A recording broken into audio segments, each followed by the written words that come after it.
Welcome back, everybody, to Summa Contra, everybody. This is episode number 3. Pat Flynn here with Ethan Muse. Today, we're going to talk about the logic of infallibility. We're going to talk about papal infallibility. We're going to defend it.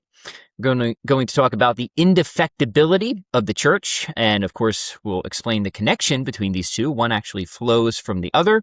And we're going to look at alleged counterexamples. So this should be a fun episode. Ethan, good to see you as always.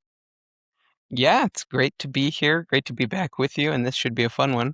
Yeah, so a little bit of, I think it's always kind of fun to just give a little bit of personal background as we move into this, because we both have, conversion experiences moving to Catholicism. And the thing I note about the doctrine of infallibility is this was one of multiple areas for me that was not at all an intellectual hang-up, right? It's sort of like the Marian dogmas.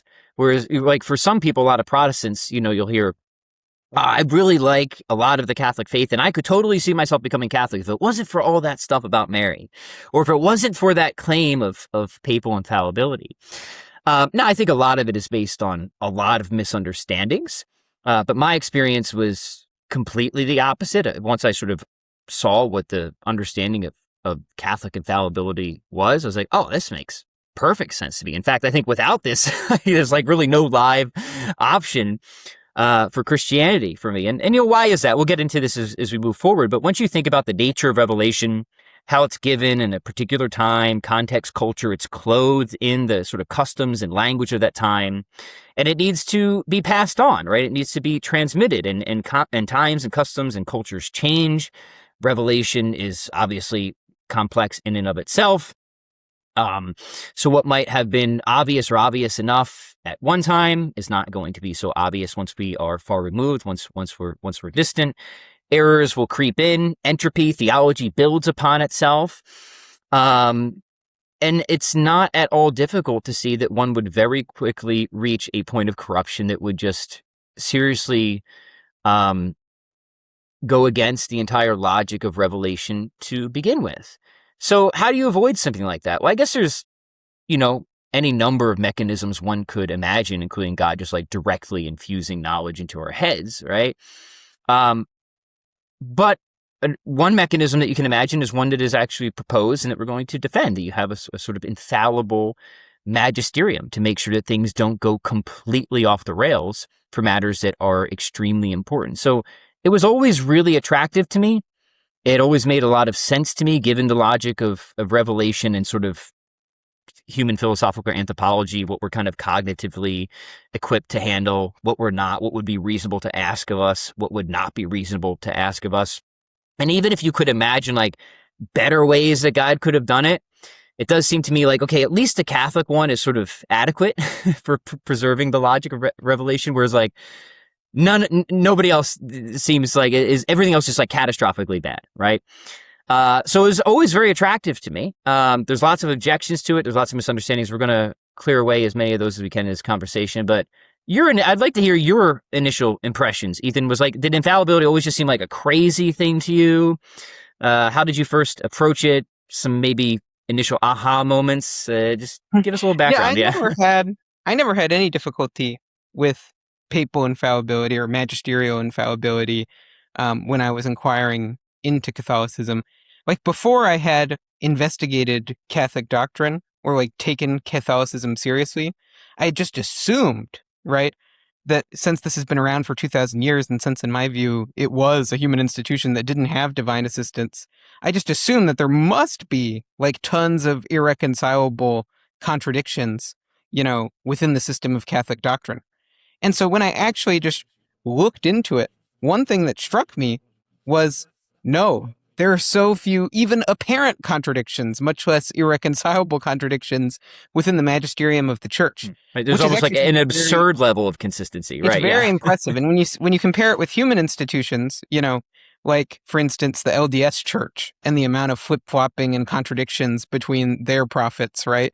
Or if you look even, into like Islamic religious authorities, or you look at any human institution that's comparable, human religious institutions that's comparable, the unity of across ages, across cultures, the consistency and coherence and this like purposeful, steady development of a doctrinal system that sort of blossoms over time is actually something that's a striking motive of credibility for Catholicism rather than an intellectual difficulty in accepting it. Right. Now, a much harder issue for me, which I admit was probably my biggest issue in any form of conservative Christianity, is biblical infallibility or biblical inerrancy, right? That was a lot harder. So when people who accept biblical inerrancy then all of a sudden become hyper skeptics who are like, well, I don't want to do all the work of harmonizing for the Magisterium. Right. But I've spent the past 25 years trying to harmonize the contradictions in the Bible, right? Right. There are apparent contradictions in the Bible. And we'll do an episode on that in the future. And I think those, there are reasonable answers and solutions to many of these difficulties. And also some of it comes down to models of inspiration and nuancing and qualifying that, right?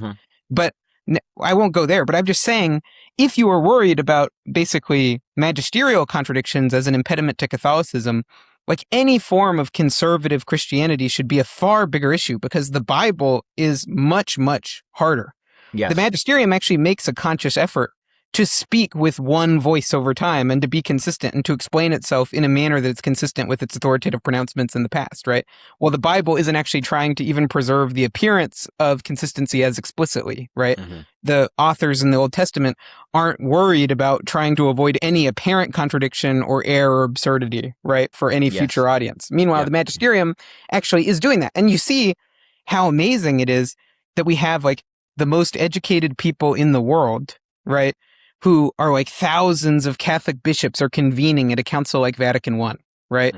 And they are all putting together like dossiers full of all the alleged counterexamples to infallibility and making sure that the doctrine can survive that, right? And debating them and talking about it with each other. And they're researching all the past doctrine. And this goes on at Vatican II and all these previous councils. You see, if you look at like the acta of the councils, you'll see that actually there was very sophisticated, thoughtful, like erudite investigation that goes into. And there's lots of diligent research before something like the proclamation of the dogma of the Assumption of Mary to make sure there's a tenability. Yes. So it's actually very impressive. I mean, another thing that's very impressive, maybe as a proof, is, and we're going to go through some of these in this episode today, some of the apparent counterexamples, right, or alleged counterexamples. I don't even think they're apparent counterexamples when you actually understand the doctrine that's being proposed. But when you go through the alleged counterexamples, you see how pathetic they are. You know, like in the 20th century dossiers they have for like, here are counterexamples to infallibility, they're having things like the Galileo affair. Right. It's not even being approved in specific form by the Pope. It's in common form and it's by the Holy Office, you know, by this congregation of the. So it's kind of how far you have to go to stretch to try to get error is, or counterexamples to the doctrine is also sort of a further proof that there is a consistency to it over time. So as an objection to Catholicism, I don't think I ever felt worried about it. It definitely not even close to biblical inerrancy. Now, as an argument or motivation in favor of Catholicism, I always did feel strongly attracted by it. Yes, because it stems from, it just follows very naturally when you understand Catholic ecclesiology and what the church is for, what the church is meant to accomplish, and then basically what are going to be the necessary means to perfect the church and to proportion it to the ends that Christ has ordained for it, right? Yeah. Well, I mean, that's great. We wanted to start with the motivations for infallibility. So why don't we get right into it? Before we do that, we should probably just clear away common misconceptions of infallibility. So when somebody asks you, hey, Ethan, you know, what is this infallibility thing, right? What are Catholics actually committed to here? What's your response? Yeah. Well, basically what we're committed to is that the Pope, when he's speaking in his official capacity, right, as the Roman pontiff, so not in his capacity as a private teacher, right? So like, for instance... or baseball fan, right? Pope Benedict would write books when he was Pope where he would put Ratzinger, so his name before he assumed his new name, he would put it just to clarify that this was not, this wasn't magisterial. He wasn't acting in his official capacity. This was him as a private theologian offering his own personal opinions and speculations.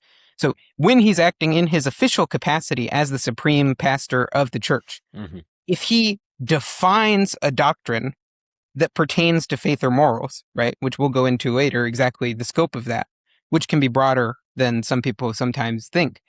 But when he defines a doctrine, so defines means he issues a definitive judgment, right? He intends for this to be irreformable, binding, and he promulgates that definition to the universal church, right? So every single person who's Catholic, not just a particular person, right? But every single person who's Catholic, he believes they are bound to hold this doctrine, and dissent is not permitted, right? Mm-hmm. And so those give us the subject of the infallibility is the Roman pontiff in his official capacity, right? Mm-hmm. The form that it needs to take is it needs to be manifestly evident that he's definitively settling a controversy and proposing something to be either believed or repudiated by the faithful. It needs to be promulgated, right? So it needs to be directed towards all the faithful, and then sort of sufficiently publicized and made known, made evident that it is a law that's in force, right? Mm-hmm. And then it needs to have a certain subject matter. So it needs to pertain to the competence of the church and of the magisterium, which means the faith, the deposit of faith that was entrusted to the apostles. Mm-hmm. Okay, so that is papal infallibility. That's our doctrine there.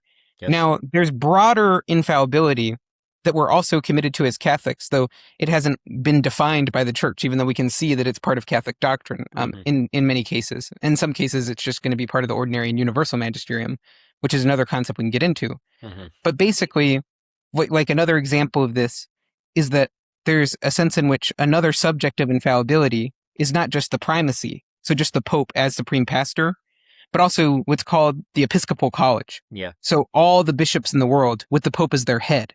Right? They're another subject of infallibility. And so, for instance, we think that if all of the bishops in the world hold to something as definitively to be believed by the faithful that pertains to faith and morals, there's a guarantee of infallibility for that, even if it's not proposed solemnly by the Pope in like a papal document where he says, I define, right, or I reprobate this proposition, or mm-hmm. even if it's not all the bishops of the world gathered in an ecumenical council where it's an exercise of what's called the extraordinary magisterium. Yes, good. So, and that pertains, so that's what we're talking about when we're talking about magisterial infallibility most properly. Those are the two main subjects of infallibility, the Episcopal College and the Roman Pontiff, right? Who both enjoy the supreme authority. Now, additionally, basically, there's infallibility that's non-magisterial, right, which we're going to refer to as a sort of disciplinary infallibility. Mm-hmm. So there's also a certain extent to which the church can't err in a certain sense when it makes universal positive laws and it binds the universal church to them. Mm-hmm. So examples of this are going to be when the Pope promulgates a mass.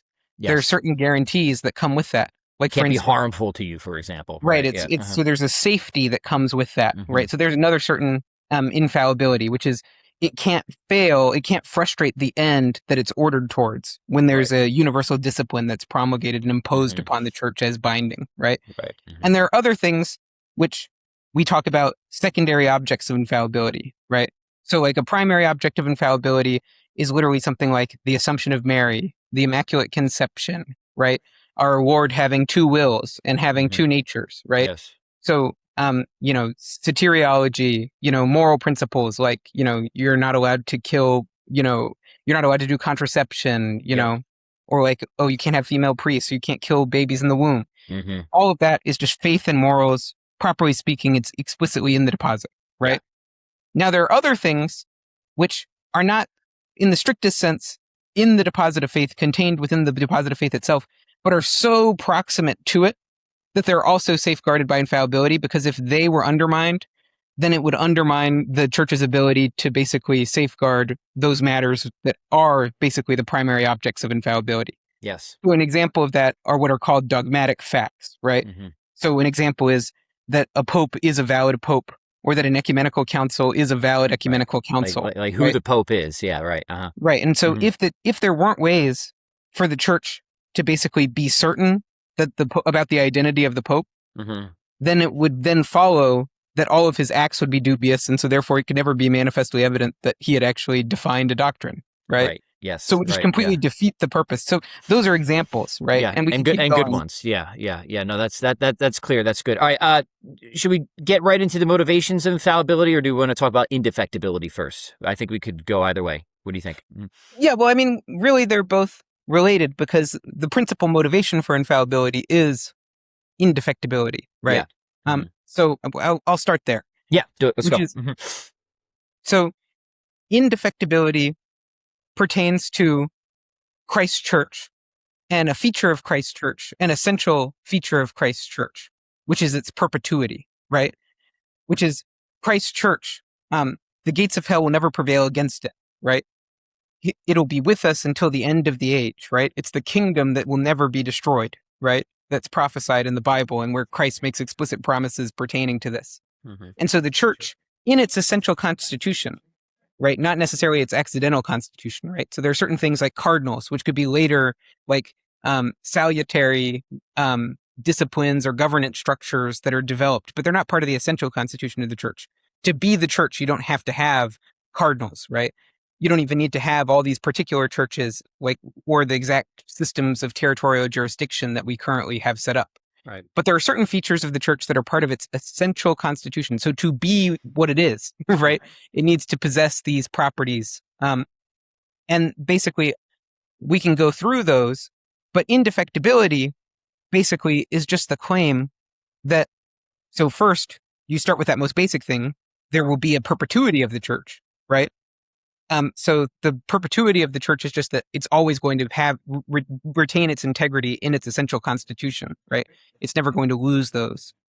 Then the second thing, indefectibility, adds something even stronger above perpetuity, which is that the church, as a perfect society, so one that possesses all the sufficient means to achieve the ends that are intended for it, is always going to be pursuing and promoting its ends and not frustrating or impeding them, right? Yes. And it's always going to have within itself, it's always going to retain this integrity in its ability to even successfully perform its mission, right?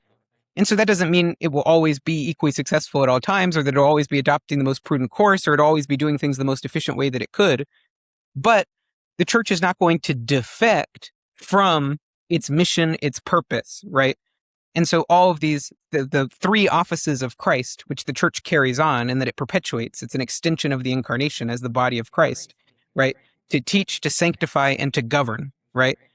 It's going to perform those functions, and it's not going to oppose them. It's not going to impede them or thwart them.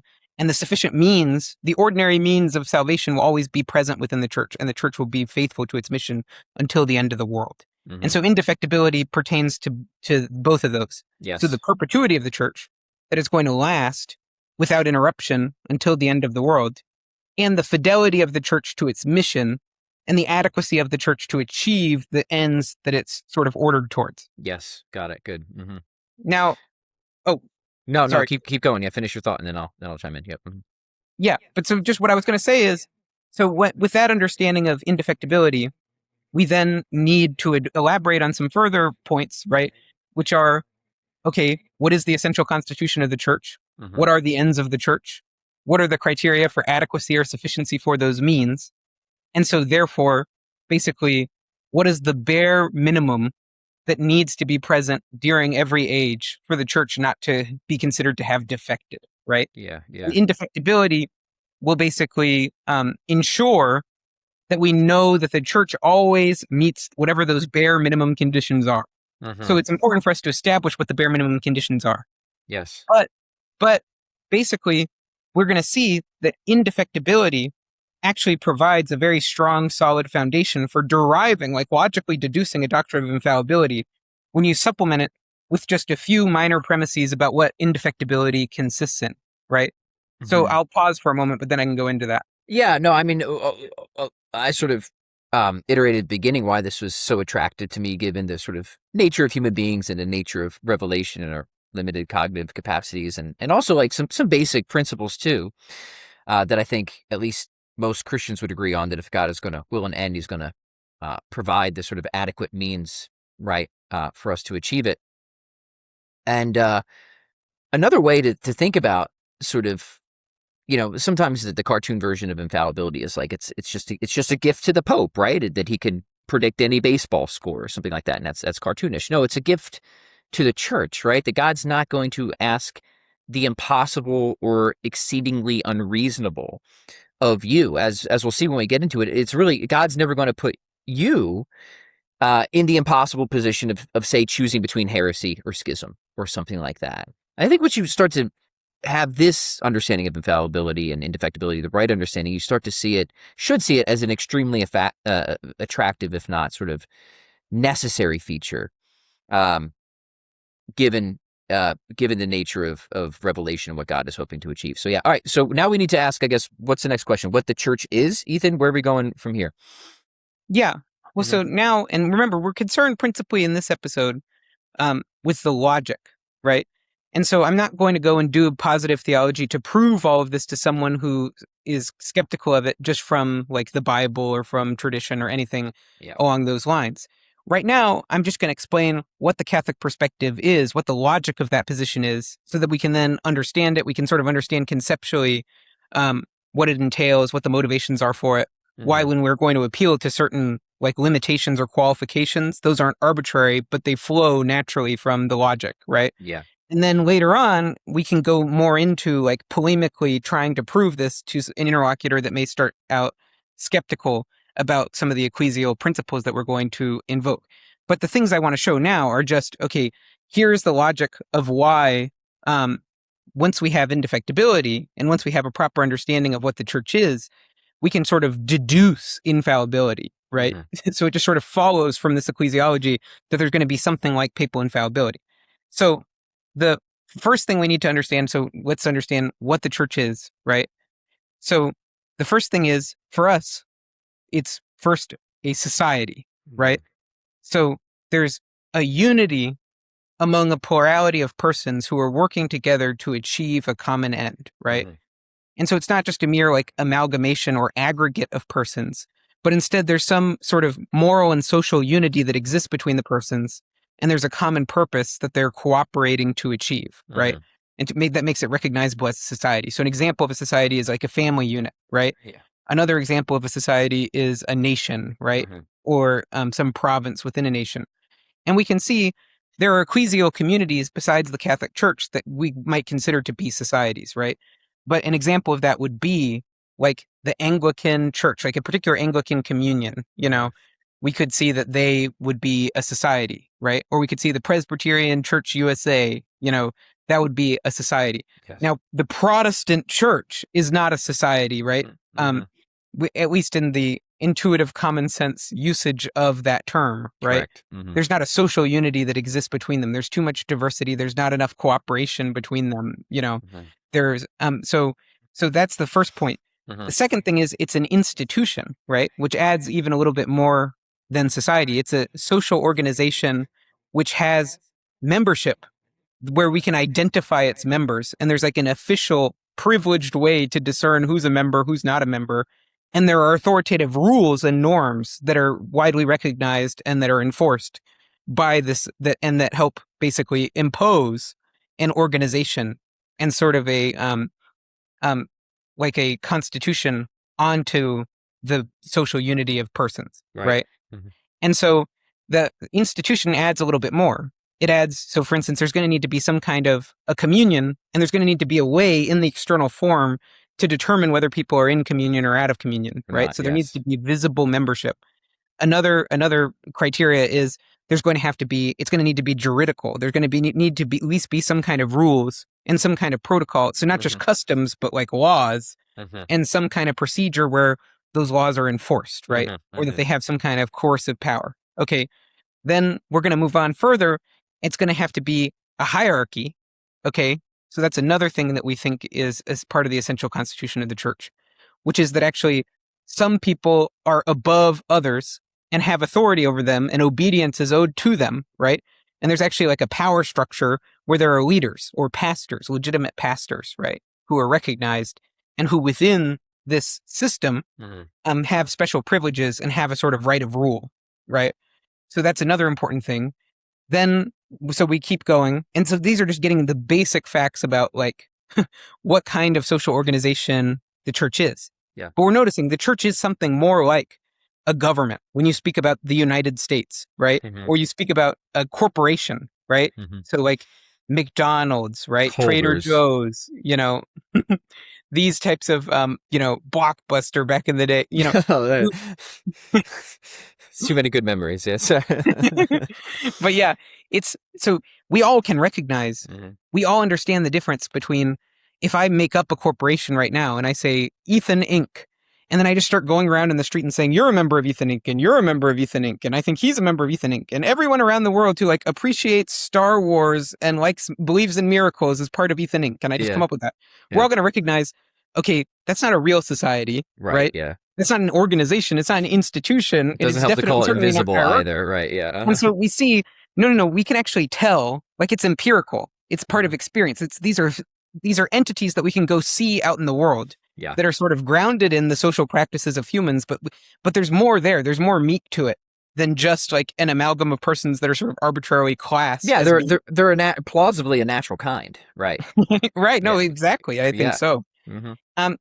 And so then we keep going, and then we can start getting into even more Catholic distinctive, right? I mean, I don't want to go down this route, but like the reason you should say it's a natural kind is it can bestow certain powers upon it that you might not have from a mere aggregate. And that's going to be important for understanding like hierarchical authority and stuff like that. Separate conversation, but people should think of these things as natural kinds, right? Mm-hmm. Yeah, I agree. Then for us, we then start adding more, right? So another thing we need to understand about it is that it's visible. And what we mean by it's visible, this is an even in stronger sense than when I said there's like visible membership, or there's like a visible, recognizable hierarchy, right? But what we mean is even stronger, which is we mean it has proper marks that allow it to be recognized as the Church of Christ. Right. So as the uniquely privileged, this in social institution is the church that was established by Christ. Right. This is what's built on top of St. Peter, where the divine promises, this is the subject of those promises, that actually there are certain features, there are certain distinguishing characteristics that this church has, where you can, it's not only that those are true of the true church and not of any others, right? But it's also that it's actually possible in principle for ordinary people to go look and determine, oh yeah, that is the one. Yeah. And again, this was attractive to me, and this makes sense, right? Like I don't want to be in a position where in order to figure out what is really, really important, you have to have a PhD and spend 25 years of your life engaging in really technical interpretation and stuff like that. Rather, here's the example we gave in our previous conversation on the Protestant U2 objection, right? I mean, this is to show how common sense this position is. Just imagine, right, that you're in any normal situation where you need some sort of authority, epistemic authority. Medical situations are particularly common, right? You think something's wrong with you. You don't know what it is. So you start to look for an authority to help you figure it out.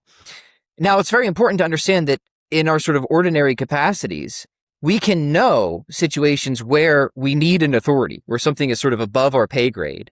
And we can also very often know and come to recognize an authority without being able to know everything that authority knows, or having to replace that authority. It would be ridiculous for me if I had to assess whether a doctor would be the sort of relevant authority, if I had to come to know sort of everything the doctor knows, or maybe even more, and then see if the doctor's sort of right about everything, right? That would be an impossible situation.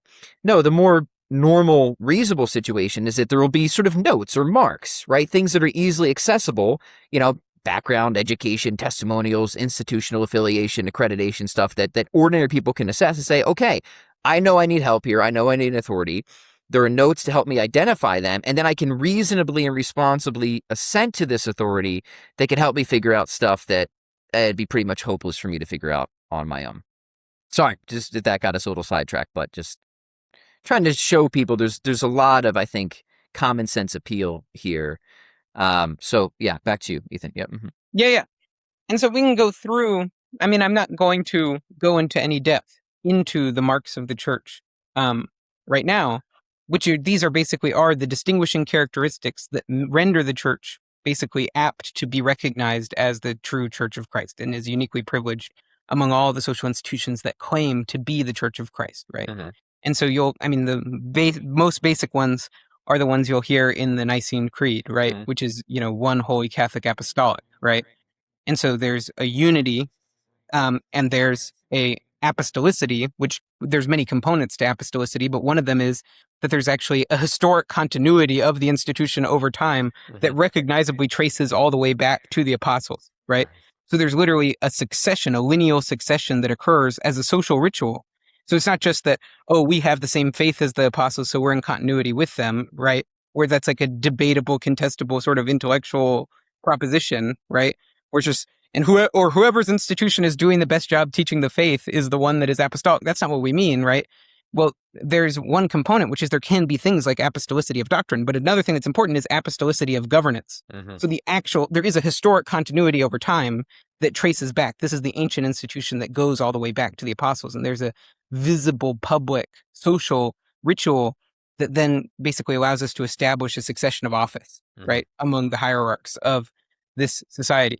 And so we look, and we can go into it in future episodes about marks of the church. Yeah, we definitely will. We'll do a whole series on that at some point. Yeah. But we will just say now we get to another characteristic of the church.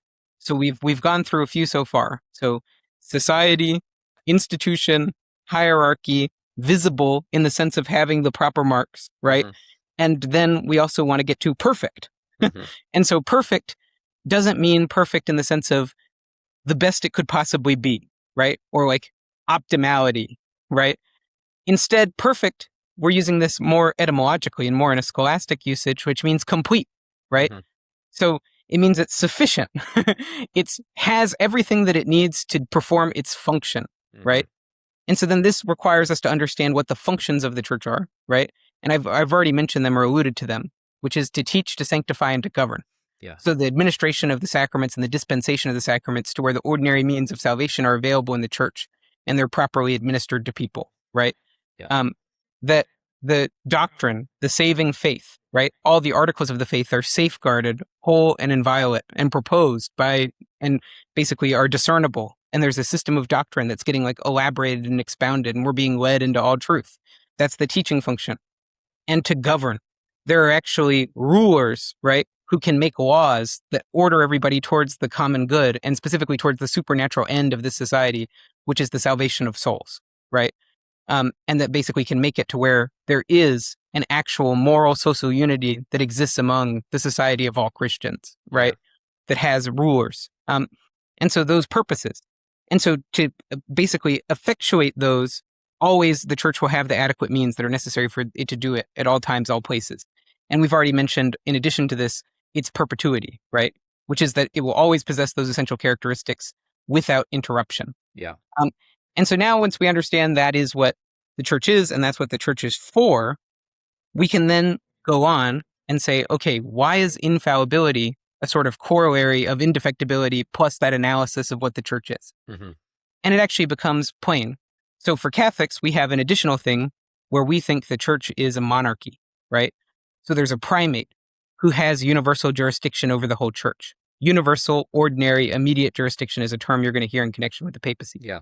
So universal means that it covers, his jurisdiction is over the entire church, the entire society, not just a subset of that society, right? Then ordinary is that it's something that is not delegated to him. It's not something that he has only under certain limited, extraordinary conditions, but it's something that it's a prerogative he has just in virtue of his office, right? Yep. Of being the successor of Peter Yeah. and of having the primacy.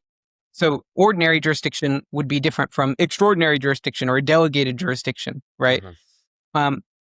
So somebody could come and say, like, for instance, the president, there's certain powers the president has that are ordinary. He's just entitled to them because he's the president. But there are certain officials within the executive branch where the president will go to them and say, I have this authority under the Constitution to be the commander-in-chief of the armed forces. But I'm going to delegate to you, Mr. Secretary of War, right? You can exercise some of these powers on my behalf. But so he's creating he's delegating it. And he says, or you have to write for me for special permission if you want to do certain stuff, right?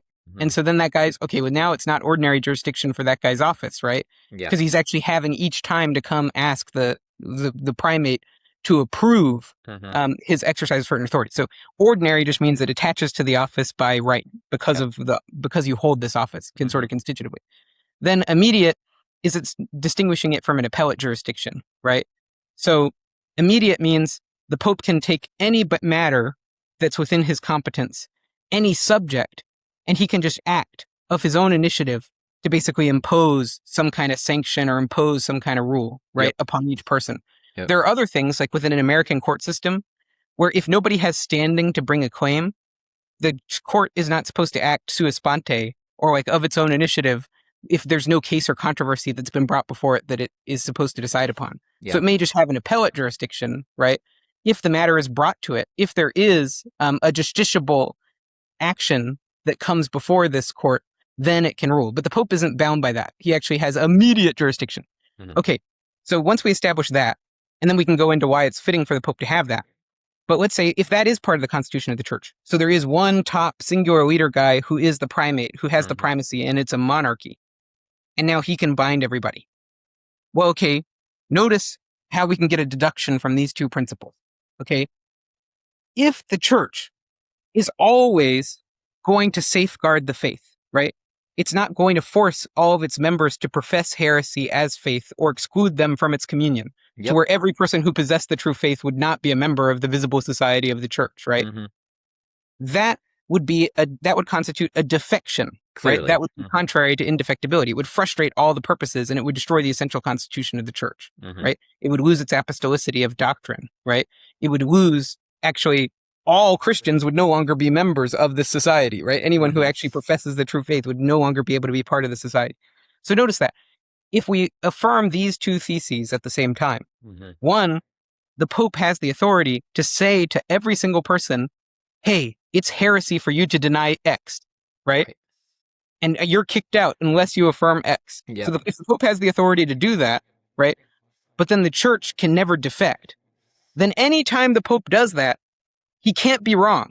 Because if he was wrong, then he would have kicked out everybody who professes the true faith and, on pain of sin, forced everyone to assent to heresy as if it were an article of the faith, right? Right. Now we see that a certain negative charism, God saying, I'm not going to allow the Pope to destroy the church by binding everyone to accept this article. Right? That is, infallibility can just be deduced from indefectibility plus this claim about the primacy, right?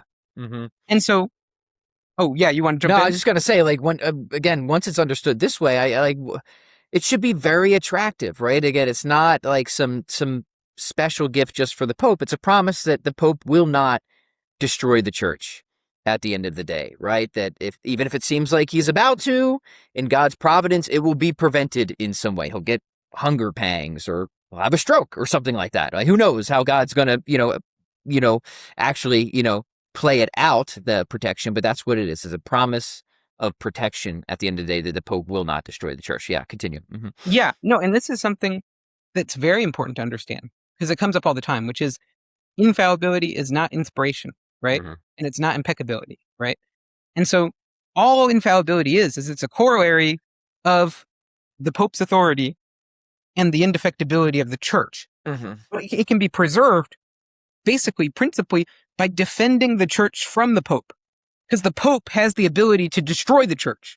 And so what God says is, I will never allow the Pope to destroy the church. Yes, right. Which is not saying that the Holy Spirit is going to inspire the Pope in all of his actions. It's just going to say, there are certain actions that you could undertake that would destroy the church, and I will never let you do that. Right.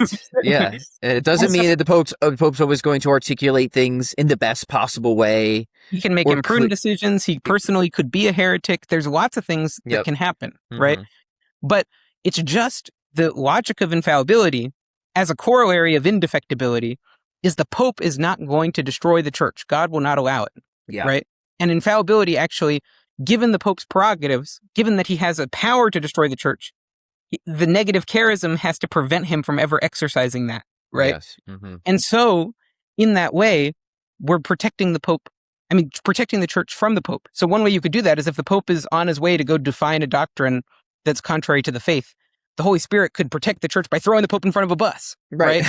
Right. Could be a very crude method of protection, but yeah, if it gets the job done, right? Yeah. Right. And so there's lots of ways for that to occur, but it's not the same thing as a positive charism. It's a negative charism. It's something God and his providence will not allow to occur, right? Yes. Now, one way... And surely every Christian accepts this idea, right, to some extent. Not necessarily around the Pope, certain things, but there are certain boundaries that God will not allow things to I'm go sure by, most right? Protestants probably understand that God in his providence wouldn't have allowed the Bible to be completely destroyed, right? Yeah, corrupted beyond recognition, right? Yeah. So the textual corruption, like Muslims posit for what happened to the New Testament of the Bible, they don't think God in his providence would allow that to occur, right? And so there are certain negative charisms where we're just going to see it's fitting, given how God set up the economy of salvation, that he would basically put certain guardrails in place where he wouldn't allow you to exceed those or go outside of, right? And so we're just having a dispute about the extent, but we're all fine with that idea in principle, you know? Totally. Now, let's basically, one way you could avoid this deduction that I've just sketched is through basically saying, oh, well, the Pope basically wouldn't be able to destroy the church because his edicts are only binding if they're in conformity with the faith, right? And so that's one way you could try to avoid this deduction, right? Which is you say, no, we just qualify the Pope's jurisdiction. The Pope only has the jurisdiction to define when he actually is defining something that's within the deposit of faith. Right. But notice, this actually nullifies these promises that are made to the church, and it nullifies the entire purpose of having a church that's organized the way the Church of Christ is. Because basically, if you say, we want to have somebody who has a teaching office where he can authoritatively instruct people so that people can know, okay, this is what the true faith is, and where people have a duty of obedience to this guy. Well, saying everyone has to agree with me if I'm right. Right. But then ultimately that... we can only know if he's already authoritatively teaching if he already agrees with what we already know, right? Come on. If you say you have authority, if I'm right, I have authority. Well, obviously anyone who is tempted to dissent will then on that basis say, well, I guess you don't have authority, at least not on this matter. Or maybe you've lost your office now because, right? And so you see that when you qualify it that way, it actually defeats the whole purpose of having a hierarchy and having a teaching office. And it also frustrates the ability of the church to do the things that the church is supposed to do. Yes, so one 100%. thing the church is supposed to do is to be able to provide people with a moral certainty about true doctrine and to avoid the effects of entropy over time in corrupting and perverting the faith, right? And that function will be lost at that point. So it's supposed to be able to settle definitively controversies to avoid schism and to preserve unity within the body. It's supposed to be able to exercise a normative authority. It's supposed to instill a docility in its subjects, right? And so the entire point of having this system requires there to be a certain credibility to the system, right? A certain trustworthiness in the decisions that are made by the systems, at the very least, a high degree of reliability. But also when it's definitive, you need to be able to trust, basically to have a credibility that's proportionate to the definitiveness, right? Yes. And we'll come back to this later and say a little bit more about it. But that's the first point for making this deduction, which is actually to qualify the authority of the primate of the church or of the Episcopal College in the way that would be required, would then rob them of the ability to do anything useful with the normative authority that they have. Yes, right? Of course. Yeah. And so it's precisely because they have the normative authority and you're not allowed to question it, even when you disagree with it, that makes it to where then we need this infallibility, because the qualifications would trivialize it. And it wouldn't do the thing it was supposed to. Right. Second thing that is a separate way we can deduce the same conclusion is from visibility, right? Which is, we actually want to know who's a member and who's not, right? So this is all we need for this is even what we're talking about, the level of institution. There's visible, recognizable membership, right? Now, notice, what if there are schisms, right, within the body? And then a bunch of different people, like for instance, let's just take the Eastern Orthodox Communion as a good example to pick on. If there's a schism between Constantinople and Moscow, right, as there is right now, so between Russians and if we take all of these different groups within Eastern Orthodoxy and we see there's all these internal schisms, how do I know, given that we've all cut off communion with each other in this complex network of communions, how do I know that the church I'm in is one of the ones that's part of the real church? Right. And that's part of being able to recognize the true church, is to know whether you're a member or not and how to join, right? And so if there's no particular church where I can just say, if I'm in communion with this particular church, then I know I'm in the true church, this visibility is frustrated. Yes. Right? And so another thing that makes the Pope a principle of unity is not just that he has the authority to settle controversies, right? And so he can reach resolutions and help define things and develop a body of doctrine in a way that won't just add nothing because everybody dissents if they think he's wrong, right? But in addition to that, he's the rule of recognition to where you can know whether you're in the church or out of it. You can point to him, right? Based on whether I'm in communion with that guy. That dude, right? That The Holy Father, right? Yeah. I'm in communion with him, right? Mm-hmm. I meet all the rules for being in communion with that guy. Yeah, right. Mm-hmm. And so we notice that's also very important, is that visibility be there. And having the Pope as the principle of unity, that's another way in which we can deduce it, right? Yeah. Which is, if I'm supposed to be one in faith with this guy, and I'm supposed to break communion with heretics, right? Who basically, in their official capacity, if this guy's trying to impose heresy upon me, if I have to stay in his communion, then I should withdraw, right? Rather than stay in his communion, right? If he's trying to say, you can't be in communion with me, I'm excommunicating you and I'm above you, so I'm saying you're not a member, right? Like, for instance, if I worked at McDonald's and then the McDonald's board says I'm fired, right? And then I say, no, I'm still a member of the real McDonald's, right? That's an invalid firing, but I don't have any access to the building, and all the people who are recognized as the authorities don't think I'm a member. In the same way, if that guy excommunicates everybody in the church, right? If that guy excommunicates everybody in the true church who holds to the true doctrine, there's a real sense in which basically that would constitute a defection. It would destroy the church, yeah. And also or if you could be in communion with the true church while not being in communion with that guy, he could also no longer serve this function as the principle of unity that he's supposed to perform. Yeah. But so we see there, in a pretty tidy way, straightforwardly, how infallibility follows from indefectibility. Yes. And finally, the last remarks I'll say before we move on is we also see how the limits come naturally, right, from this argument. So these aren't arbitrary ad hoc stipulations. So first, remember, none of these arguments pertain to the man, right? All of these pertain to the office. That's not impeccability, right? Yeah. Yeah, none of them pertain to the man. Second thing to understand is they only pertain to those things which pertain to the supernatural end of the church, right? Which would be the faith and morals, the deposit of faith, right? And those things that are proximate to it. They only pertain to those functions of the church and not a bunch of stuff that's irrelevant or extraneous, right? So, for instance, there are certain physical propositions where the church, it's outside the competence of the church to judge them because it's not essential to the mission that the church never err about those matters, right? So, like, for instance, about whether Galen is right about medicine or whatever, right? Sure, yeah. And so then you keep going. And so we see there's a subject matter restriction. There's a subject restriction. Then we keep going. Okay, universally promulgated. Okay, well, why does that matter?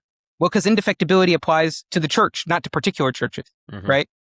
And so it's that the church, the Catholic Church, can never defect in its totality. Particular churches can. Yeah, some right? local parish. The See of Canterbury can defect. You know, the Archdiocese of New York, that can defect, right? That can fall. The gates of hell could overcome, you know, the Melbourne Catholic Church. Right. But they cannot overcome the universal church. The right? Catholic Church, yeah. And so that's why the Pope could make erroneous decisions. And as long as he didn't bind everybody in the church to assent to them, right? If he just promulgated them to particular jurisdictions within the church, that wouldn't constitute a wholesale apostasy of the church, right? Even if it was scandalous, a grave error that he had made and was detrimental and was like a sort of opposed to some of the ends the church is meant to pursue. It wouldn't frustrate them in such a way that it would constitute a defection, right? So we can see, and it needs to be promulgated because obviously the mental acts of the Pope are completely irrelevant. What matters is in his capacity, in the external form as a lawgiver, and what gives validity to law is for it to be promulgated. For it to be basically proposed to people in such a way that it's recognizable by the polity as a law that is governing them and that is legitimate. And so we see all the restrictions that are spelled out in Pastor Eternus actually follow naturally from basically the ecclesiological underpinnings of infallibility. Okay, great. All right, so let's first off, I hope people appreciate, you know, the attractiveness of this, that there is a real logic here, and if nothing else, hopefully we've helped to clear away some very common misconceptions and caricatures. All right, where do we want to go next, Ethan? Do we want to consider objections, or is there another step that we haven't taken yet? Like I said, we're not going to get into the biblical warrant for this or the warrant from tradition. We really just wanted to help articulate the logic of infallibility here, which honestly for me was probably the biggest thing. That and epistemic authority and whatnot. Yeah. I do want to touch on a couple objections that are like sort of even some biblical objections, right? But first, before we do that, one thing I do want to touch on is more about this idea of credibility as being essential to the church's mission. Yes, good. Right? So we need to distinguish first two concepts that are closely related to each other but distinct. The first is authority, and the second is credibility, right? So authority is going to be that a person is owed obedience or deference, that they're entitled to it, that there's a duty, a right and a duty corresponding to that, where one person is put over another, right? Or put over a group of persons in such a way that, at least within a particular domain of competence, right? So the areas where they have jurisdiction, they can then demand obedience or assent from that person, right? And so that's normative authority, is that morally speaking, they there's like a moral duty that corresponds to it, moral rights and moral duties that correspond to the basically hierarchical relationship. As parents have to children, so on and so forth. So that gets at normative authority or sort of moral authority, right? A right of rule and a right to legislate, right? Then in addition to that, we speak of authority also, there can be sometimes when we speak of like a metaphysical authority, right? Which is basically, what kind of man is this that even the wind and the seas obey him, right? So he has a sort of power to effectuate it, right? It's within his sphere of power to do something. And so this is most relevant in cases where we speak about sacramental validity, right? Yeah. A person might not have a moral right. Like if they're like an Oriental schismatic, right? They may not have a right to confect the Eucharist, but they still, because they have holy orders, because they were validly ordained a priest, they have a power, an ontological power to confect it, even if they do so illicitly, and it would be sacrilege for them to do so, right? And so that we can speak of that metaphysical authority in an appropriated sense, right? That a power has been conferred by God to give them some kind of control or ability to command nature, Then there's finally what sometimes people will call like an epistemic authority, right? And this gets to where we talk about what the term I prefer to use rather than authority is what's called credibility. Okay. And so credibility is basically what makes it reasonable and rational to defer. So not to obey, but to defer to someone, right? And so basically you might not have an obligation to submit to their teaching, right? But their teaching, nonetheless, the fact that they teach something provides you with evidence that it's true because of the reliability of the person, right? Good. And so that's what gives them credibility, right? Is that they're so reliable, right? They're in such a privileged epistemic situation that it makes sense to trust their judgment even when you don't understand the first order reasoning that went into it. Either you just literally haven't looked into it at all, right? So in many matters, I'm going to trust what an oncologist tells me about cancer without having investigated anything, right? Just because I understand he's credible, right? Because of his education and experience and the social recognition of his competence, right? And so that's what we're referring to as credibility, right? Yes. And for the church, credibility needs to be annexed to authority because the church is given didactic moral authority, or what we're calling divine sanction, right? And so what that means is, in order to safeguard the faith, and to basically one way that God chose to do that is to give certain men, and so the apostles in the Bible, right? And we think this is continued, the authority to bind people to assent to teaching. So where it's a sin for you to reject this teaching that I'm proposing to you, I'm saying you are obliged to believe X, right? Right. Now, it would do violence to reason to assert that anyone had an obligation to submit to teaching on pain of sin if the fact that they were being ordered to was not evidence that should be sufficient to convince them that X is true. Yes. Right? So basically, it would do violence to reason for anyone to have an obligation to submit to that which has not been rendered by motives of credibility reasonable, right, for them to submit to. So you can't compel assent unless the fact that you're commanding it should prove it, to where the person would be culpable if they didn't believe on this evidence, right? And so that's what we say is that if the church is able, so for instance, to define dogma and say it's a sin to doubt this, and you need to assent to it because the church proposes it to you. So we're a proximate rule of faith. right? For the church to claim that divine sanction, the ability to demand not just that people obey, right, but also that people assent, to basically regulate the intellectual life of man. That credibility is necessarily annexed to that. Yeah. And the degree and the firmness of the assent that's demanded, the credibility needs to be proportioned to that. So if you demand certain irrevocable assent, as the church does with its dogmas, then there needs to be infallibility annexed to that. Because infallibility is the only thing that basically you need to have moral certainty that the church is a divine legate for this to bind, right? So we just need to prove beyond reasonable doubt that the church does speak for God. And so we can do that with things like miracles and prophecy. Done that lots of places. Ethan has. And so once we've established that, once you now are obliged to recognize that they have authority, then you also recognize within this system that they have infallibility, and that's annexed to the dicastic authority that they're claiming. So if you need a firm irrevocable assent. But this also gets us to lower grades of epistemic assistance that basically God has promised to the church, right? So for instance, the ordinary magisterium of the church that is not infallible will be habitually reliable. Right. Because Catholics in ordinary circumstances, unless they have very special reasons, and even then, this can't be pervasive, it needs to be limited, right? Are just sort of obliged to defer to and to assent to non-definitive teachings that are proposed to them by the magisterium of the church. Yes. Right. And so in order for that norm to be a reasonable norm to impose upon people, then there needs to be a guarantee of credibility where there's going to be enough general reliability over time that, so even though it's not a firm irrevocable assent and dissent is allowed under certain circumstances, that means it doesn't need to be 100% accurate, right? But it needs to be accurate enough that it's a reasonable policy always to defer. Yeah, to just have this posture. And so they can't be habitually in error in their non-definitive teaching if deference is sort of morally imperative, right? Yes, which it is.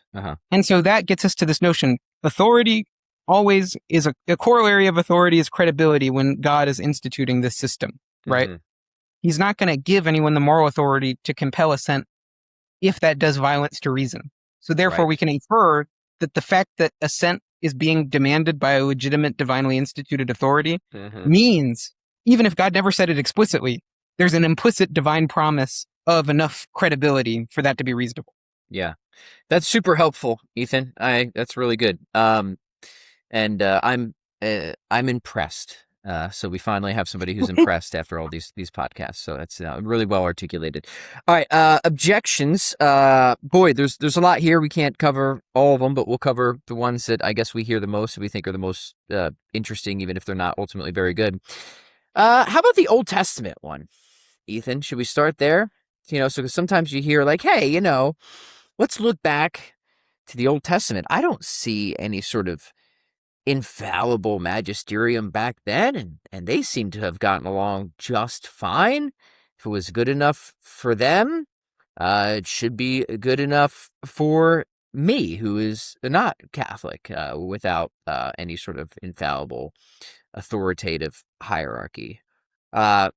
Is formulated in different ways, but that's the general thrust of the complaint, Ethan. So what do we have to say about this? Yeah, well, basically, 3 points I want to make. So first point I want to make is just typological. So I want us to understand the relationship between the Old Testament and the New Testament in terms of typology. So the Old Testament is a shadow of the New Testament. So it obscurely and imperfectly prefigures what is to come in the New Testament, right? And the entire point with the type-antitype is the antitype is superior to the type, right?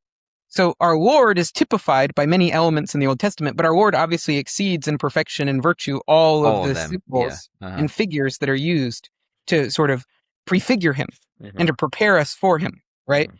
And so Moses actually is a type of Christ, right? Yes.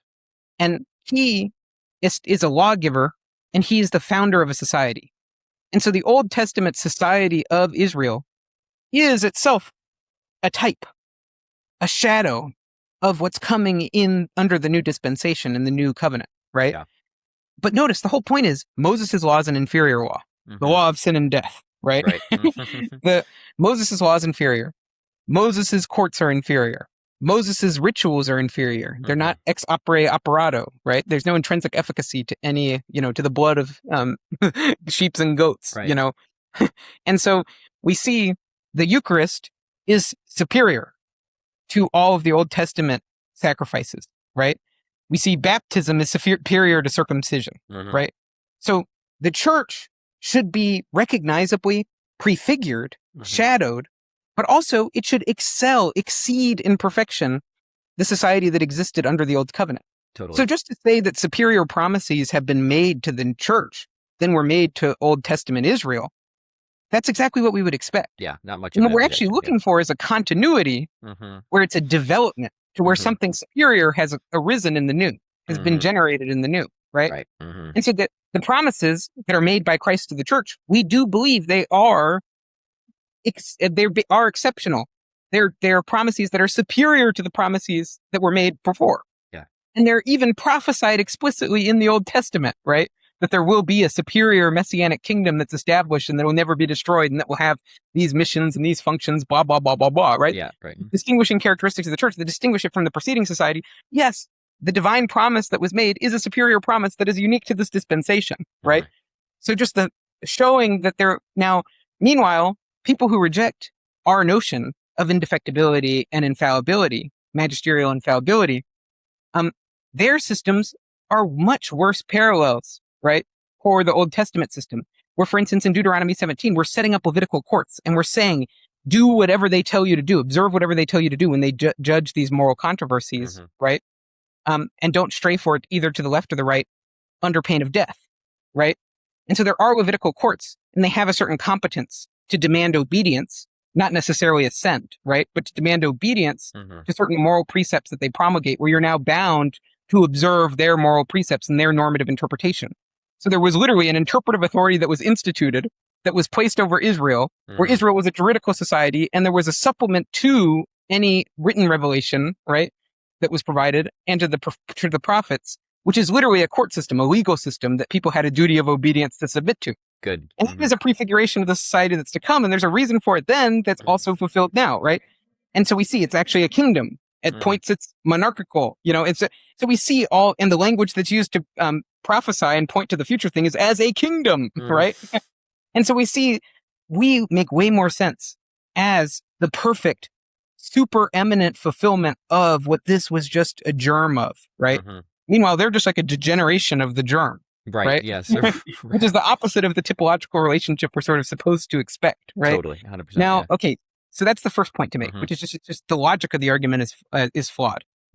Then second is there's something they're totally missing, which is there was something called the office of prophet, okay, where the prophets enjoyed infallibility. There is a mode of infallibility, as it turns out, so right? Extraordinary prophets, and God is sending like hundreds of prophets to Israel with this extraordinary office of infallibility to help institute reforms when stuff is going crazy in order to preserve the integrity of Israel, right? Yes. There are lesser promises that are made, but there still are promises, and Israel will be preserved, and a faithful remnant in Israel will be preserved. And so the way God chose to do it under the old dispensation is through an episodic, extraordinary office of prophet that enjoyed infallibility, right? And that was deemed necessary then, right? And so then Christ, as the seal of the prophets, is sort of the final prophet with that extraordinary office and infallibility, right? And divine revelation terminates with basically the death of the last apostle, right? And so in that way, with the cessation of the prophetic office, well, what's the deal, right? What in the world is going to continue to perform this function that all these infallible prophets were performing before, right?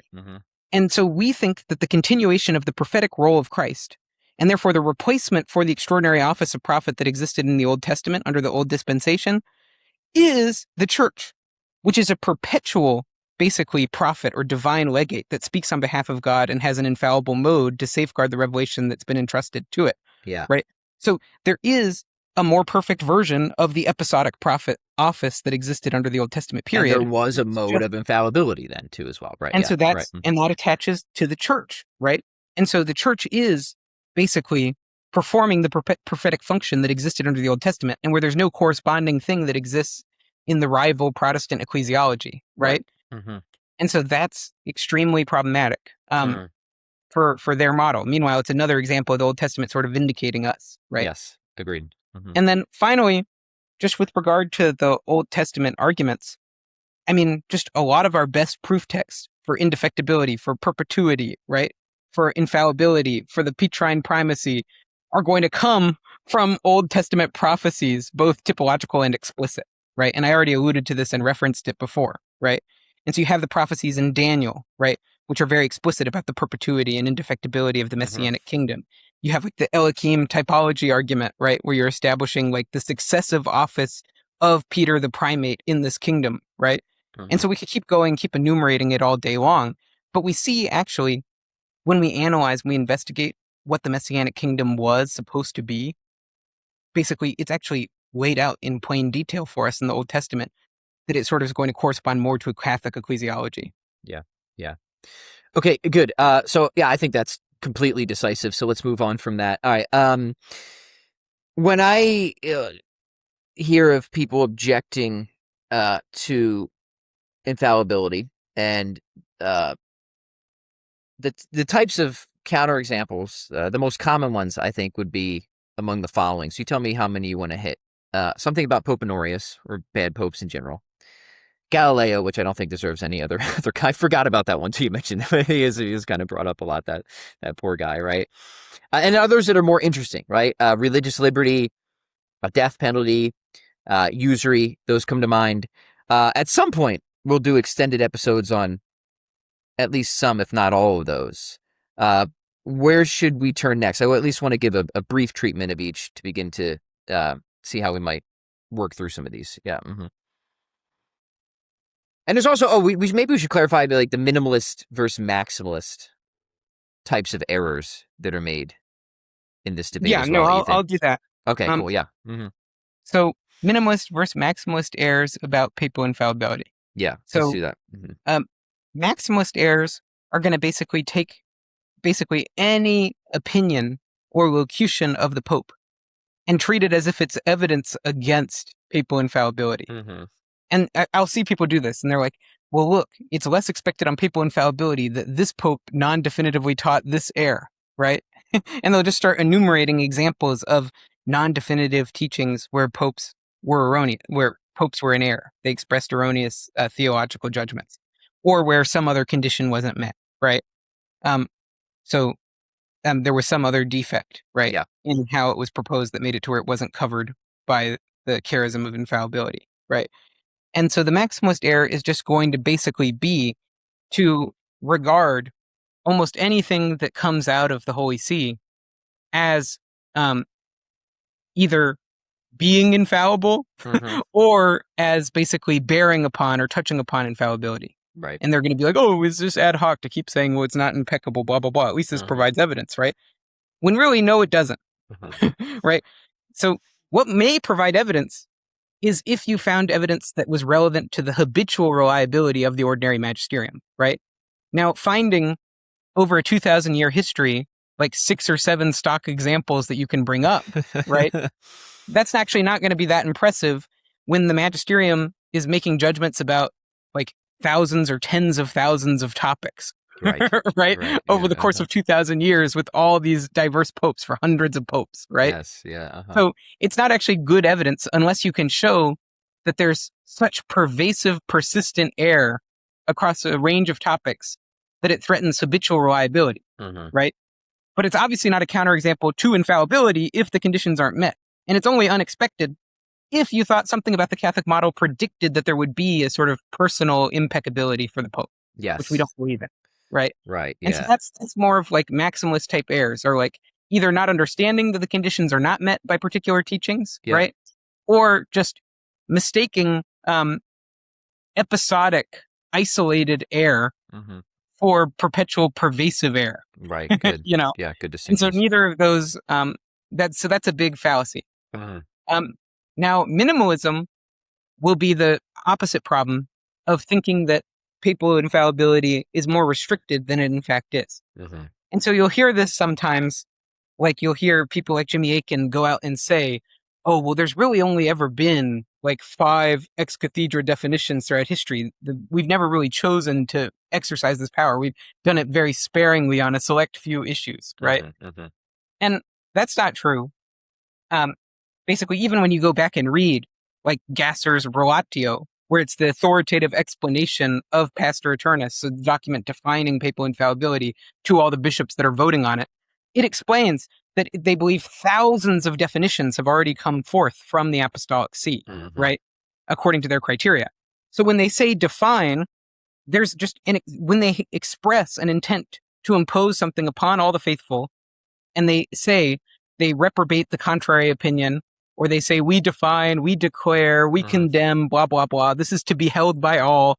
When these types of, this language are all markers that will show that this particular statement or declaration is a definition, right? Yes. And then if it's just addressed to the universal audience, then it's kind of trivial that the conditions will be met as long as it's issued by the competent authority, like the actual Pope, right? Good. In proper, in specific form.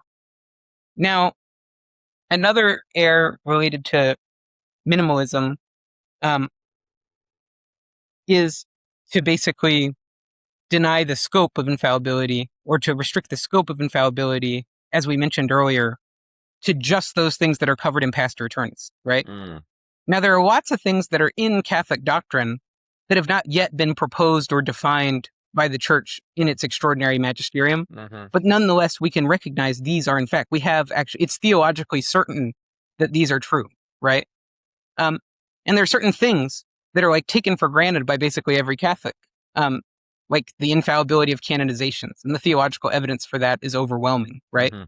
But that's not defined, right? But we all understand that the theological evidence for it is overwhelming, right? And so therefore, our notion of infallibility extends to it, right? And we need to understand that about dogmatic facts, so like the identity of the Pope. We need to understand it for disciplinary infallibility.